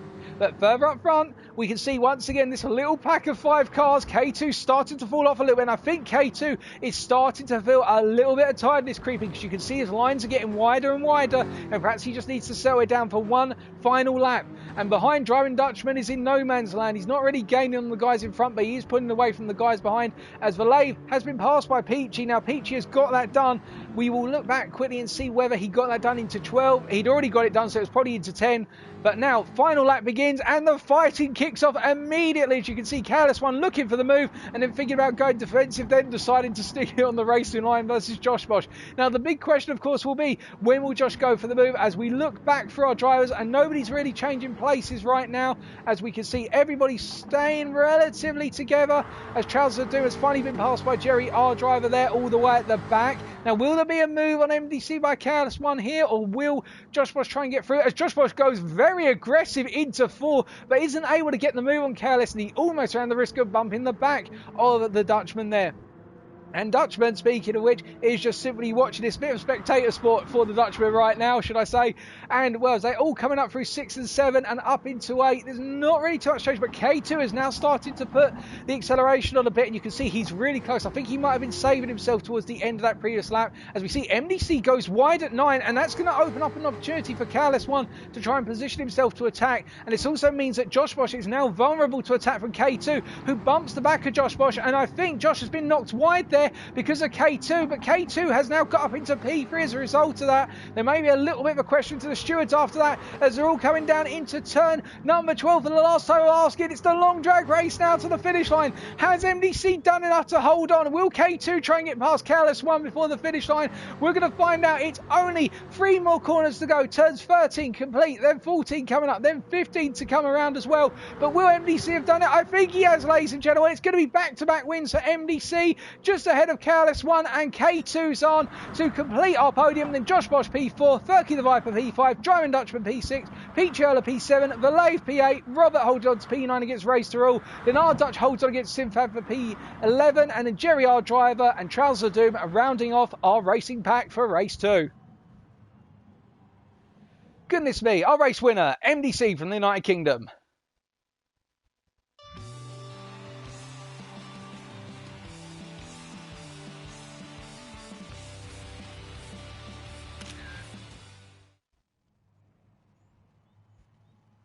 Well, that was a very closely contested race, much like race number 1, but even tighter than race number 1, I would argue. But here are the results, confirmed subject to any stewards' inquiries post-race, of course. MDC, Careless One, and K2's on, completing the podium. And then Josh Bosch and Ferky the Viper rounding off our top 5. The fastest lap in that race being on the final lap, going to K2 with a 1:38.4, a phenomenal lap and very close to the fastest laps we saw in EU Division 1 yesterday. But what a close race, and I think that one goes to show when our drivers settle down and are a bit more tactical about it, we could get literally, well, for the most part, it was 10 drivers in the hunt for the top 5, and it only really started to spread out to 5 drivers in the hunt for the top 5 on the final 2 laps. And of course, remember, we've still got one more race to go, so it's all to play for in the bonus points race, where every position is worth 50% more points than the previous 2 races, including a overall 21 for the race win compared to normal 14.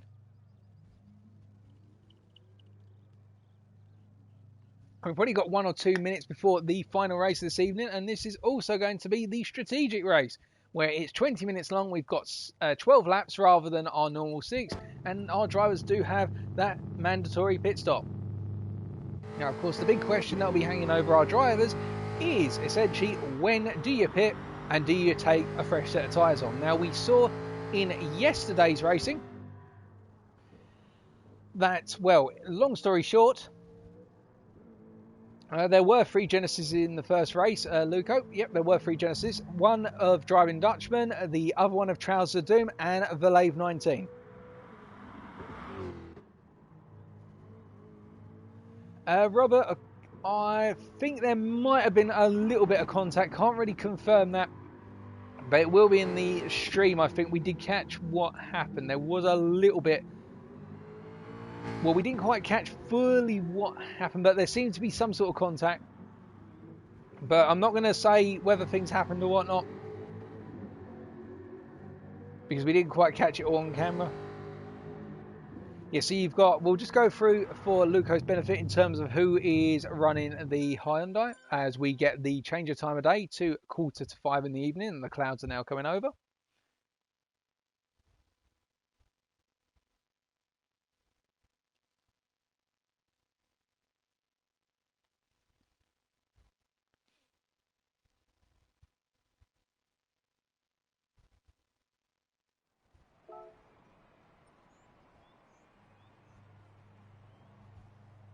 So we're just waiting for our drivers to ready up so we can confirm that information.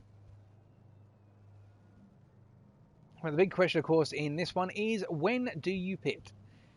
Well, we saw yesterday that our front runners went for their pit stop pretty much towards the end of the race. The medium tyre seemed to last the full race, i.e. the initial set. And you can see there, Luco. All right, you missed one. No, no problem. Okay, that's clear to me. That's as clear as the sky. But yeah, so in terms of pitting, when can we expect our drivers to pit? Well, we saw in EU Division 1 that our front runners pitted on either lap 9, 10 or 11. And that was because really they could afford to run their race in medium tyre all the way to the end and they didn't have to worry about putting a new set on. Whereas drivers who didn't feel too comfortable about running their sets of mediums to the end went for their pit stop around the midpoint and the change of tyres that came with it and the pace increase that came with it. Because of course, brand new tyres and less fuel in the car means that you're going to be gaining per lap approximately half a second if you absolutely nail it, at least on the first flying lap that you have. Personally, I think we're going to see a lot of drivers here go for tyre changes because, I mean no disrespect to our drivers, but I know some of our drivers will be very aggressive on their tyres, heavy on the brakes. I think we will see some of our front runners go for a single set of tyres and simply make that pit stop right towards the end. But it's a big question, of course, because if you do have the opportunity to undercut those around you, taking that pit stop early could be critical, or you can do what's known as the overcut in modern terms, or what it just used to be known as pitting late. You can just simply run out on the circuit for a very, very long time and then pit right at the end, being away from all the fighting. And I think in the case of the likes of, say, MDC and KLS1, they will use the knowledge from yesterday's race and the fact they're towards the front. If they can have a good start to the race, they'll go long on their tyres, simply because there'd be no need for them to pit at the midpoint. They could end up falling back into fighting, and we saw the disaster that happened yesterday with that, when I believe it was Yaya who pitted around the midpoint, put on a fresh set of tyres, and ended up coming out behind a driver who hadn't pitted and got held up for at least 2 laps. And that cost him a lot of time and meant that Pies could leapfrog him by using a later pit stop, whereas the intention was Yaya would leapfrog Pies by pitting early. So it all is fundamental in terms of knowing when to pit. So we hop around to one of our other drivers here. The Benetton livery is getting a lot of screen time.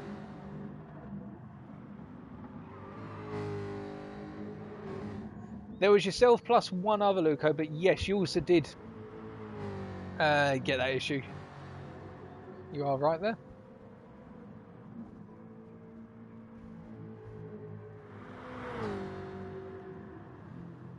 But really now, we are waiting to get underway. And if you have got a quick 30 seconds, it's a good time to go grab a glass of water if you need to grab some, or a packet of crisps if you're looking for a little bit of energy. Of course, to make sure that I'm complying with healthy regulations, you want to get yourself some diet crisps or light crisps, whatever they're called, Walker's Light or whatever, so that way Jamie Oliver is happy with you.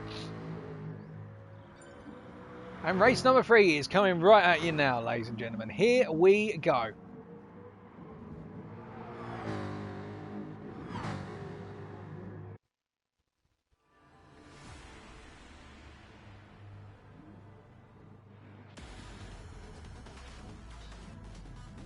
Alrighty then, race number 3. On the front row, on the left-hand side of your picture, MDC once more. To the right, KLS1. Behind them, K2 and Josh Bosch. But don't rule out Fergie the Viper, Driving Dutchman or Pete Yerler, all looking to get in the mix for that top 5.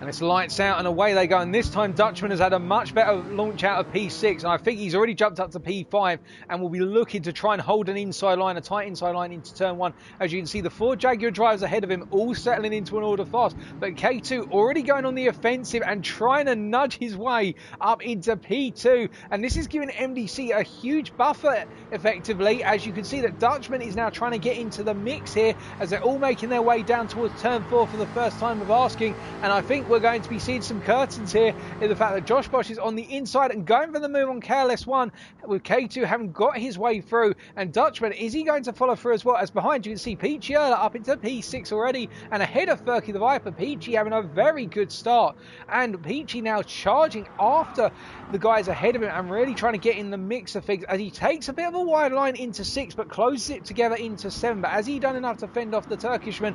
No, he hasn't, as he tries to go around the outside, and Dutchman gets clipped there. He gets clipped on the rear quarter panel, and that means that Furky the Viper has to pull out of things as Race to Rule is now getting into the mix, trying to get alongside Furky the Viper through 9 and using the Hyundai's mechanical grip to his advantage there. And in fact, he's got himself into P7 and looks for a move on Peachy Erla.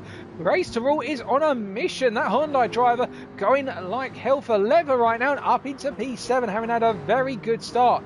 But meanwhile, up front as they're going through turn number 12 and now in the drag race to the start-finish line to complete lap number 1, you can see that MDC is holding on for the time being, but he's not far away from K2, who's charging and trying to get all over the back of him.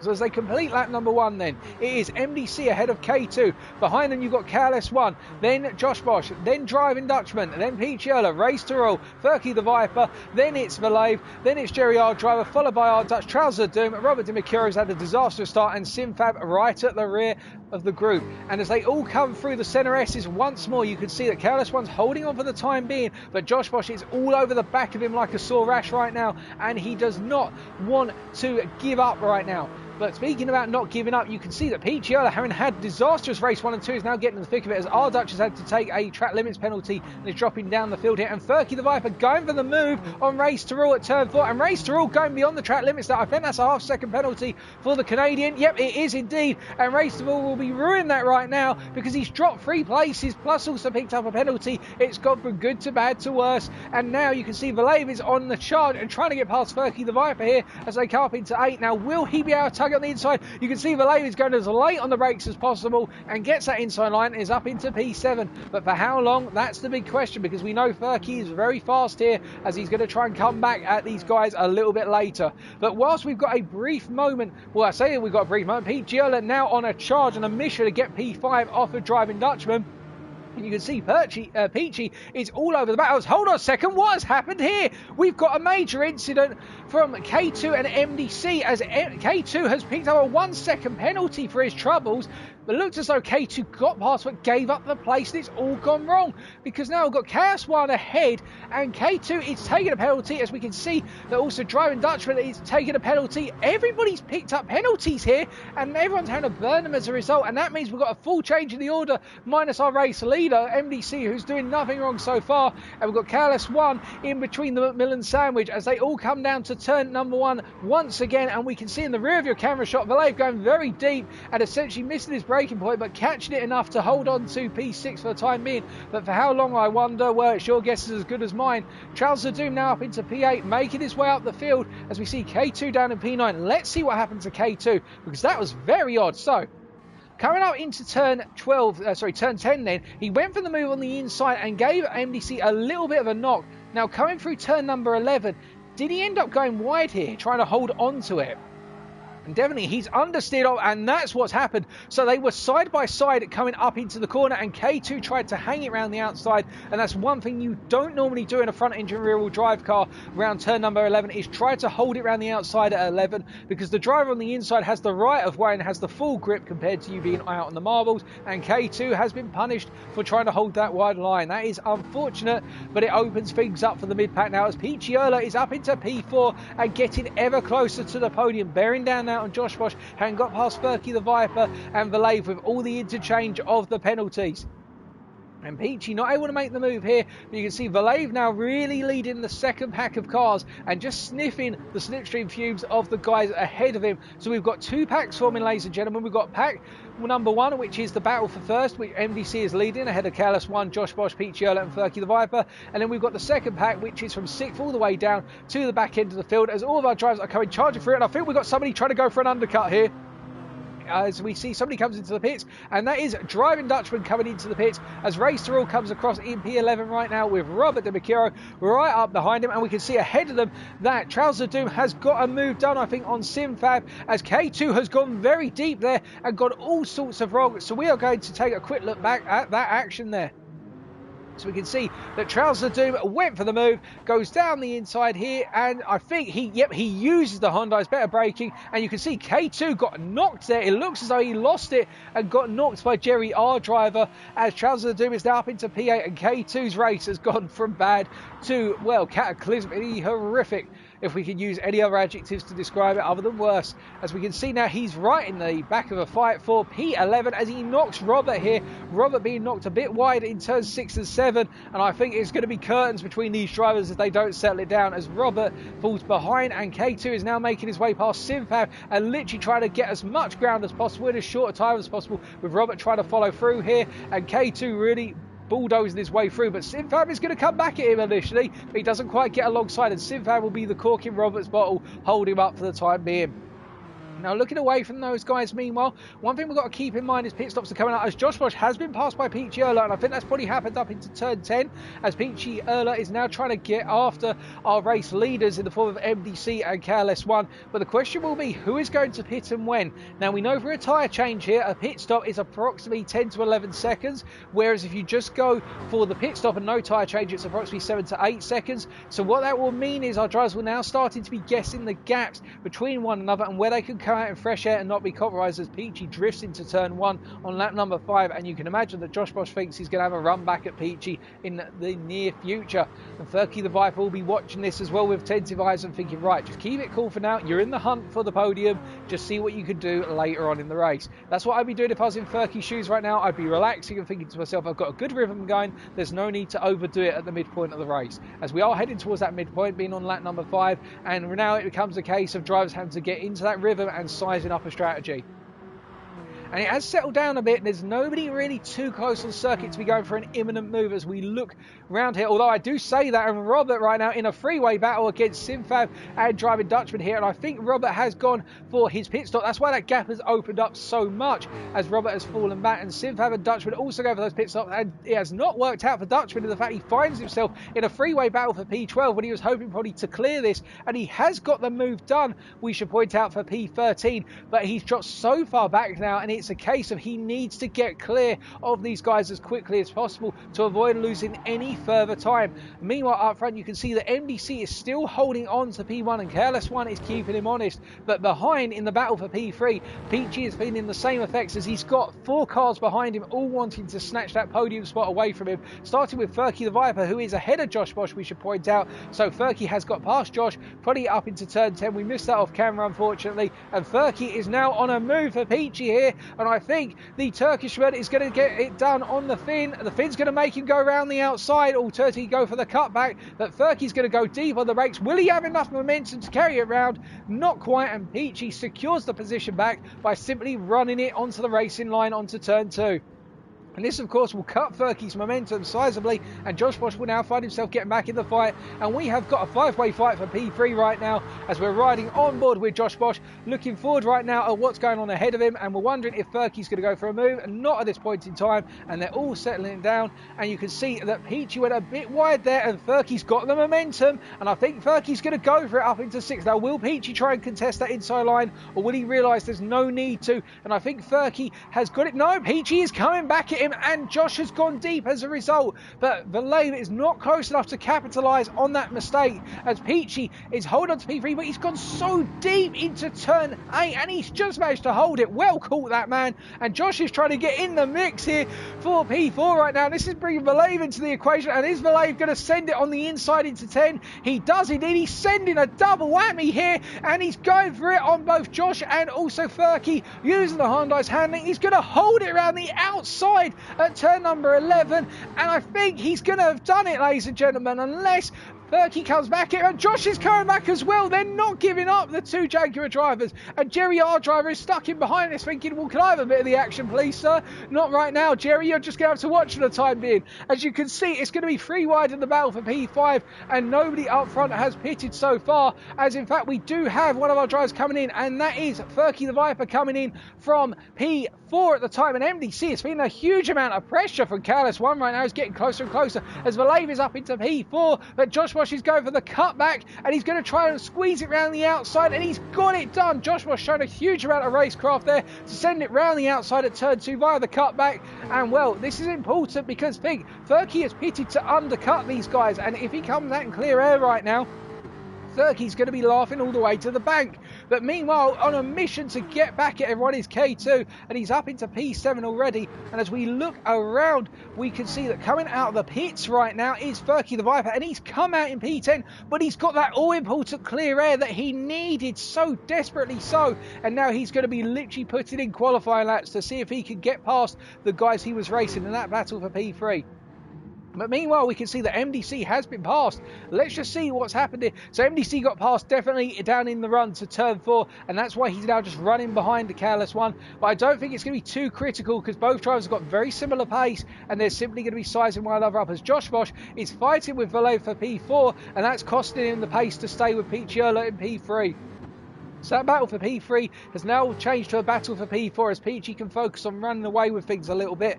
But the man on the mission right now will be Furky. What can he do on those fresh tyres in order to catch up? Because he's put tyres in, he's put a new set of tyres on the car, and well, we will see what happens in due course. But he's got to really hammer it now, go full hammer and togs to do well, as Careless One is into the pits in the battle for the race win, and MDC stays out for the time being as Peachiola is also into the pits, and that releases Josh Bosch up into P2. But he does have Jerry R driver behind him as Valave also pits from that battle for what was effectively P4 out on circuit, but P2 right now. And we're going to see how it all plays out over the course of the next couple of laps as those pit stops come to fruition.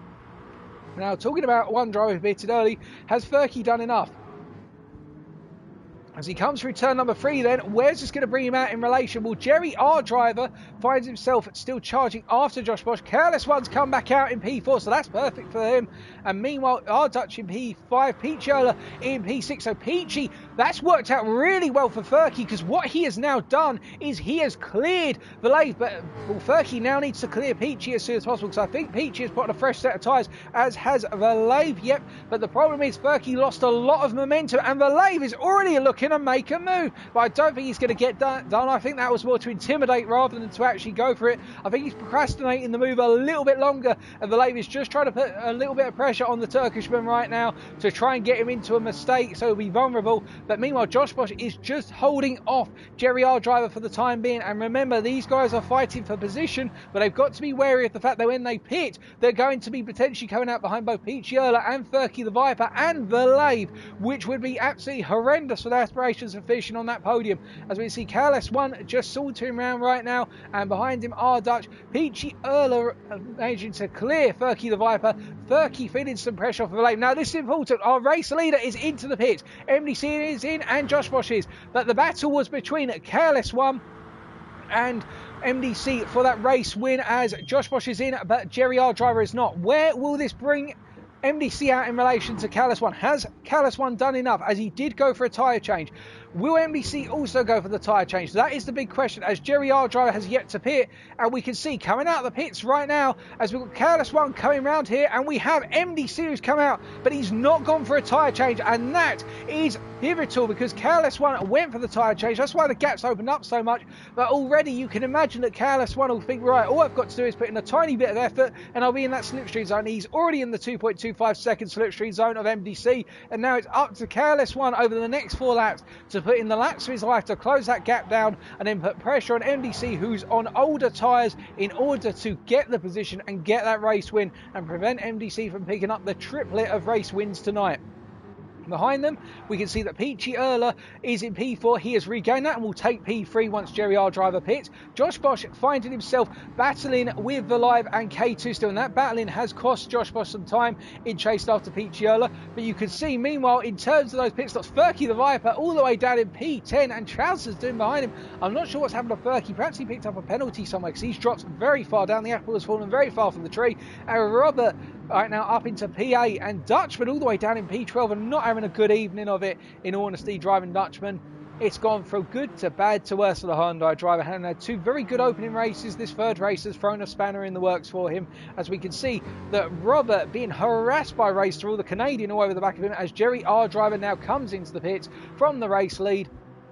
And the big question will be, where does that bring him out in relation to Peachy Erler, as Furky the Viper is now battling for P8, what is in effect. And we can see, meanwhile, Careless One is closing that gap down to MDC. That gap has come down by 7 tenths since he's come out of the pits over the course of one lap. And as Peachy Erler now comes through the centre S's for the 10th time of asking, where will Jerry R Driver come out in relation to them? Well, Peachy has cleared Jerry R Driver. Well, has he? I say that. No, he has not. And Jerry R Driver has pulled the undercut of the millennium here in the fact he's made it all the way up into P3. And now Peachy does have a fight on his hands for that P3 and the final step of the podium. And he's going to have to put in quite a bit of effort to get past, because Jerry did not take on a new set of tyres. So Peachy will have the grip advantage. But Jerry R Driver there pulling off a very smart play on strategy. But is it enough to give him the ability to hold on to that podium? He's going to have to fight for it, as we can see Valave has made it up into P6 and is trying to hold off K2 as much as humanly possible. K2 being behind him right now and getting ever closer to the back of Valave. You can see K2 going for the move into 9 there, and that's what you like to see. K2 balls to the wall and just simply going for it, but he's going to have to try and close the door on Valave, who's on that inside into turn 10, but he's gone deep, Valave, and that means K2's going back, and he was a little bit of a knock there, but K2 has got the move done for P6 at long last for K2. He'll probably be thinking now he's going to be charging after that top 5 and seeing how much damage he can cause to the aspirations of others as he makes his way up the field and tries to get as many points as possible by the end of this final race tonight. As we can see, meanwhile, up front, that gap between MDC and Careless One is closing ever rapidly. That's another 8 tenths closed out over the course of lap number 10. With 2 laps to go, Careless One will definitely be within striking distance within the next lap, as we see Jerry R Driver and Peachy battling, and Peachy was behind him and tried to go for a cutback, but Jerry R Driver parks it on the apex, and Josh Bosch will need to try and get in the mix here, because he may be able to squeeze a podium out of this if these two drivers take one another out, or at least hamper one another and trip over one another, as K2 is getting away, but he's picked up a 1 second penalty for his troubles, which will bring Vallejo back up into P6, and I think also promote Robert up into P7, although it's going to be very close under braking into turn 4, but I think Robert has got the position off of K2. There's no squander this time about whether there was contact between the two of them at turn 4, and Race to Rule trying to chase after him right now and getting up into P8 or P7 potentially from that P9, as Trouser Doom is a little way off. But up front, we can see that MDC has actually gone deep into 9, and Careless One trying to get the move into P1 around turn 9, but he's not going to have it, but he will have a lot of momentum, and he will know now that he's got one full lap after the end of this one to make a potential move, as Jerry R Driver here feeling a lot of pressure from Peachy Erler, and Peachy is getting ever closer, using the grip of those fresh racing medium tyres to put the pressure on. So we're coming down into turn 12, then will there be a move this time out, as Peachy almost loses it, snap steer off the rear right tyre there going around. And as the final lap begins then, very shortly you can see that MDC and Careless One already starting to battle before they even get down into turn number 1, as we jump to the onboard with MDC and Careless One trying to go around the outside. MDC taking that defensive line as they come into the braking point for turn number 1, and as they brake on this final lap, you can see that Careless One cannot find a way past initially, as Jerry R Driver, Peachy Erler and Josh Bosch all come together at turn 1, and Jerry R Driver's gone deep. Now, was there contact? We're not 100% sure, but he's gone deep, and that's dropped into P5 and promoted Peachy Erler and Josh Bosch, and Josh Bosch has gained the position as well, so I think there may have been a bit of contact and Peachy Erler's had to lift out of it, but I'm not 100% sure, as Josh Bosch and Peachy Erler are in a drag race down into turn number 4, and our race leader's already cleared it, and Peachy pulling over but not realising Josh Bosch is there. You're going to have to give him space. Peachy, he does exist after all, and behind them, as you can see, Peachy going very wide at turn 4. Was that a penalty? No, it wasn't, but Josh Bosch has got up the position, and there's the battle for the race lead, coming out of 7 and into 8. MDC being cut on the inside by Karts 1. Karts parks it on the inside, and well, Karts 1 now has the lead. Can he hold on just that little bit longer, as there's only 1.5 sectors to go? And I think Karts 1 has done it, folks, on those fresher tyres, as Josh Bosch is trying to hold off Pete Giurla and Jerry R-Driver in the battle for the final step of the podium, and Robert De Macchio is up into P6, no doubt. And you can see that Peachy is doing everything. He's throwing the kitchen sink at Josh Bosch in order to try and get it done. But as they're coming on to the final drag race then to complete race number 3, who's it going to be? Who wins this final race of tonight? Will it be Karts 1 or MDC? I think the Dutchman's done it, ladies and gentlemen, and it will be Karts 1 who picks up the race win in race 3 ahead of MDC. Behind them, it's going to be, is it Josh Bosch or Pete Giurla, or is it Jerry R-Driver? They're both wide, and it's going to be, I think it's Pete Giurla who's done it, and it is a drag race. It's Pete Giurla ahead of Josh Bosch and then Jerry R-Driver, and then behind them it's going to be another 3 wide moment as Robert Driving Dutchman, Trousers of Doom will come together, and well, Driving Dutchman P8 in the end, thanks to that penalty. Valave P9, Ray Stroll P10, R Dutch in P11, K2 in P12 after I think a massive coming together, which we did see at the rear of the camera shot at one point. Simfab in P13 and Furky the Viper in P14.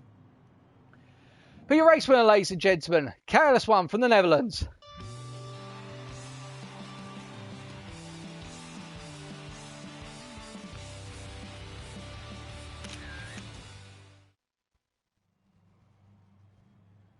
I think there was some sort of major no you moment at the end between a lot of drivers. I think there was a big coming together at turn 10 and also turn 12. And I think drivers such as Ray Stroll and that were all trying to let one another through and trying to sort one another out, all being sportsmen, which is why you saw that weird mix up of the order right at the end. But still, final standing, subject to any stewards' inquiries, of course. Your race winner in race 3, Karts 1. On the second step of the podium, MDC, and then rounding off the podium, Pete Giurla, after a very hard-fought battle for P3, and Josh Bosch and Jerry R-Driver rounding out our top 5, and the fastest lap on lap 11 going to Josh Bosch, were 1:38.5. What a crazy ending to what has been a crazy evening of races. I have got no voice left. Goodness me.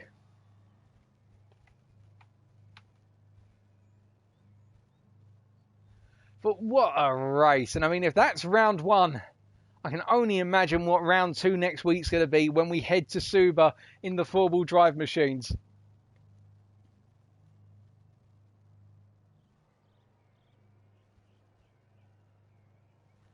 And now we get a brief pause for some King of the Karts.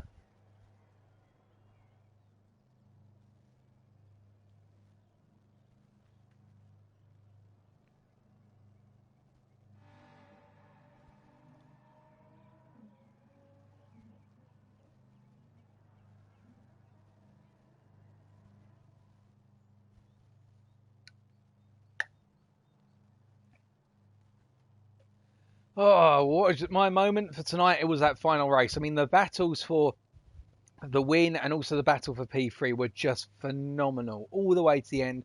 And the strategic element, I mean, the one driver, if you want to call out a driver who pulled a perfect strategy, Jerry R-Driver, the call to go so long and not change tyres. Okay, he didn't finish on the podium, but to secure a P5 and be in that fight for third at the end of the race, that was fantastic play by him. And whilst he didn't give himself the additional grip, unlike, say, Karts 1 or Peachy, who both went for those new tyres and pulled off a blinder, it's a very smart play from Jerry R-Driver there. As we move on to King of the Karts then. Oh, goodness me. But yeah, that would have to be my moment. Oh, sorry, my moments. And I think the strategy played by Jerry R-Driver was really the big thing to call out in that final race.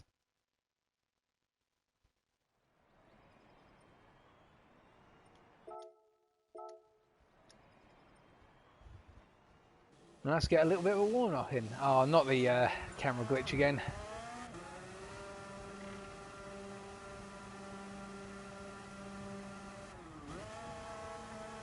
Well, that's right, I'll be doing the race backwards.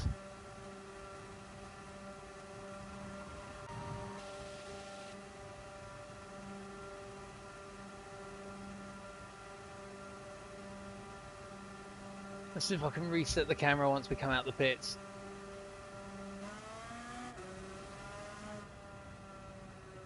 Oh no, this is not good.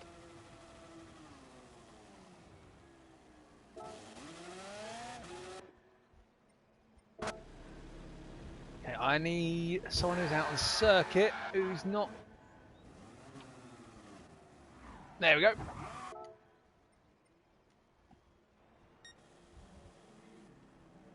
Yeah, that's better.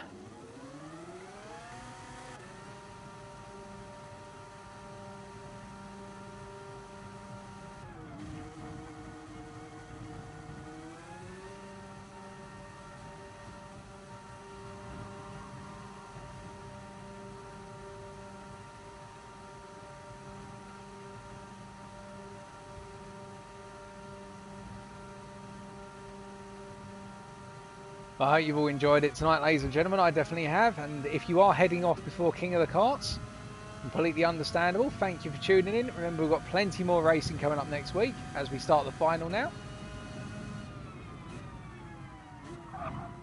Well, hello there. Hello, Callis.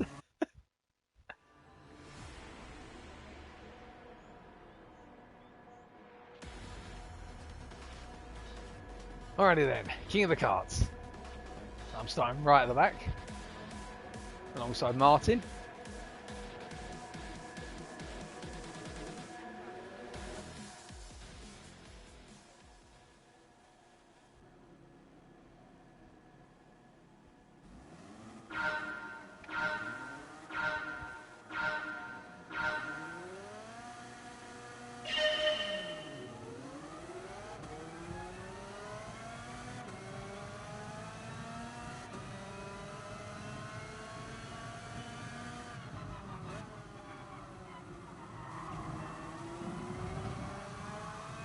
Be careful of those apex curves, they will unsettle the car.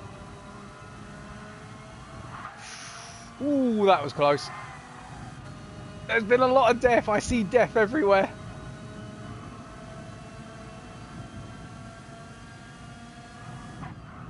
Oh god, they're at trousers.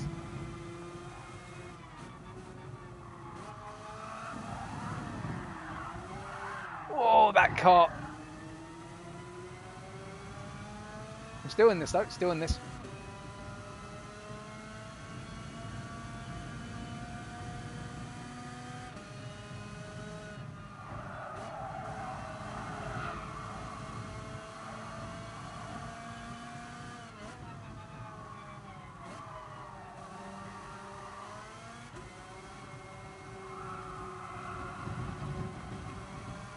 Drive it like you would be an SX.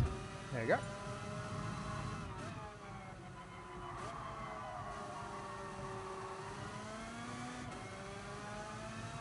Oh, there's been a big coming together. That's somebody who's died.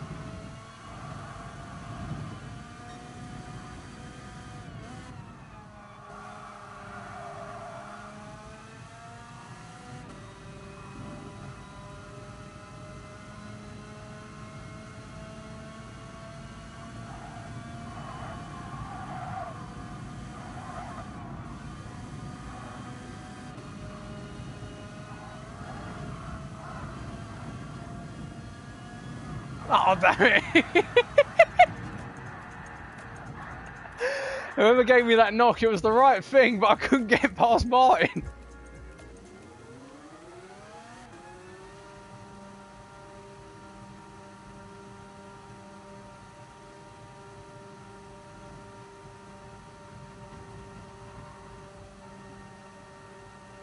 Oh.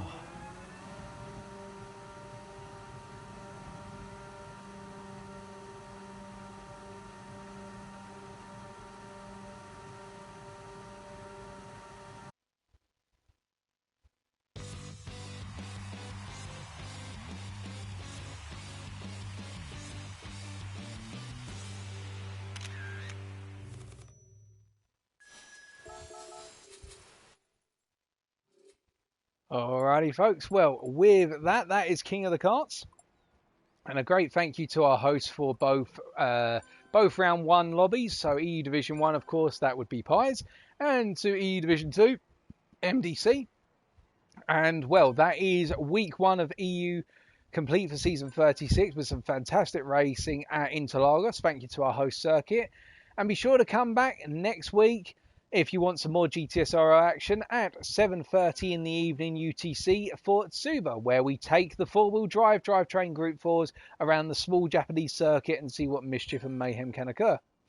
However, if you can't wait until then and you want to see some sim racing action on this Twitch channel, be sure to drop by on Thursday evening for what will be round 1 of the Acelift Design Endurance Championship, where I'll be starting to make my way in Tier 3 of the championship. But thank you very much for tuning in and watching.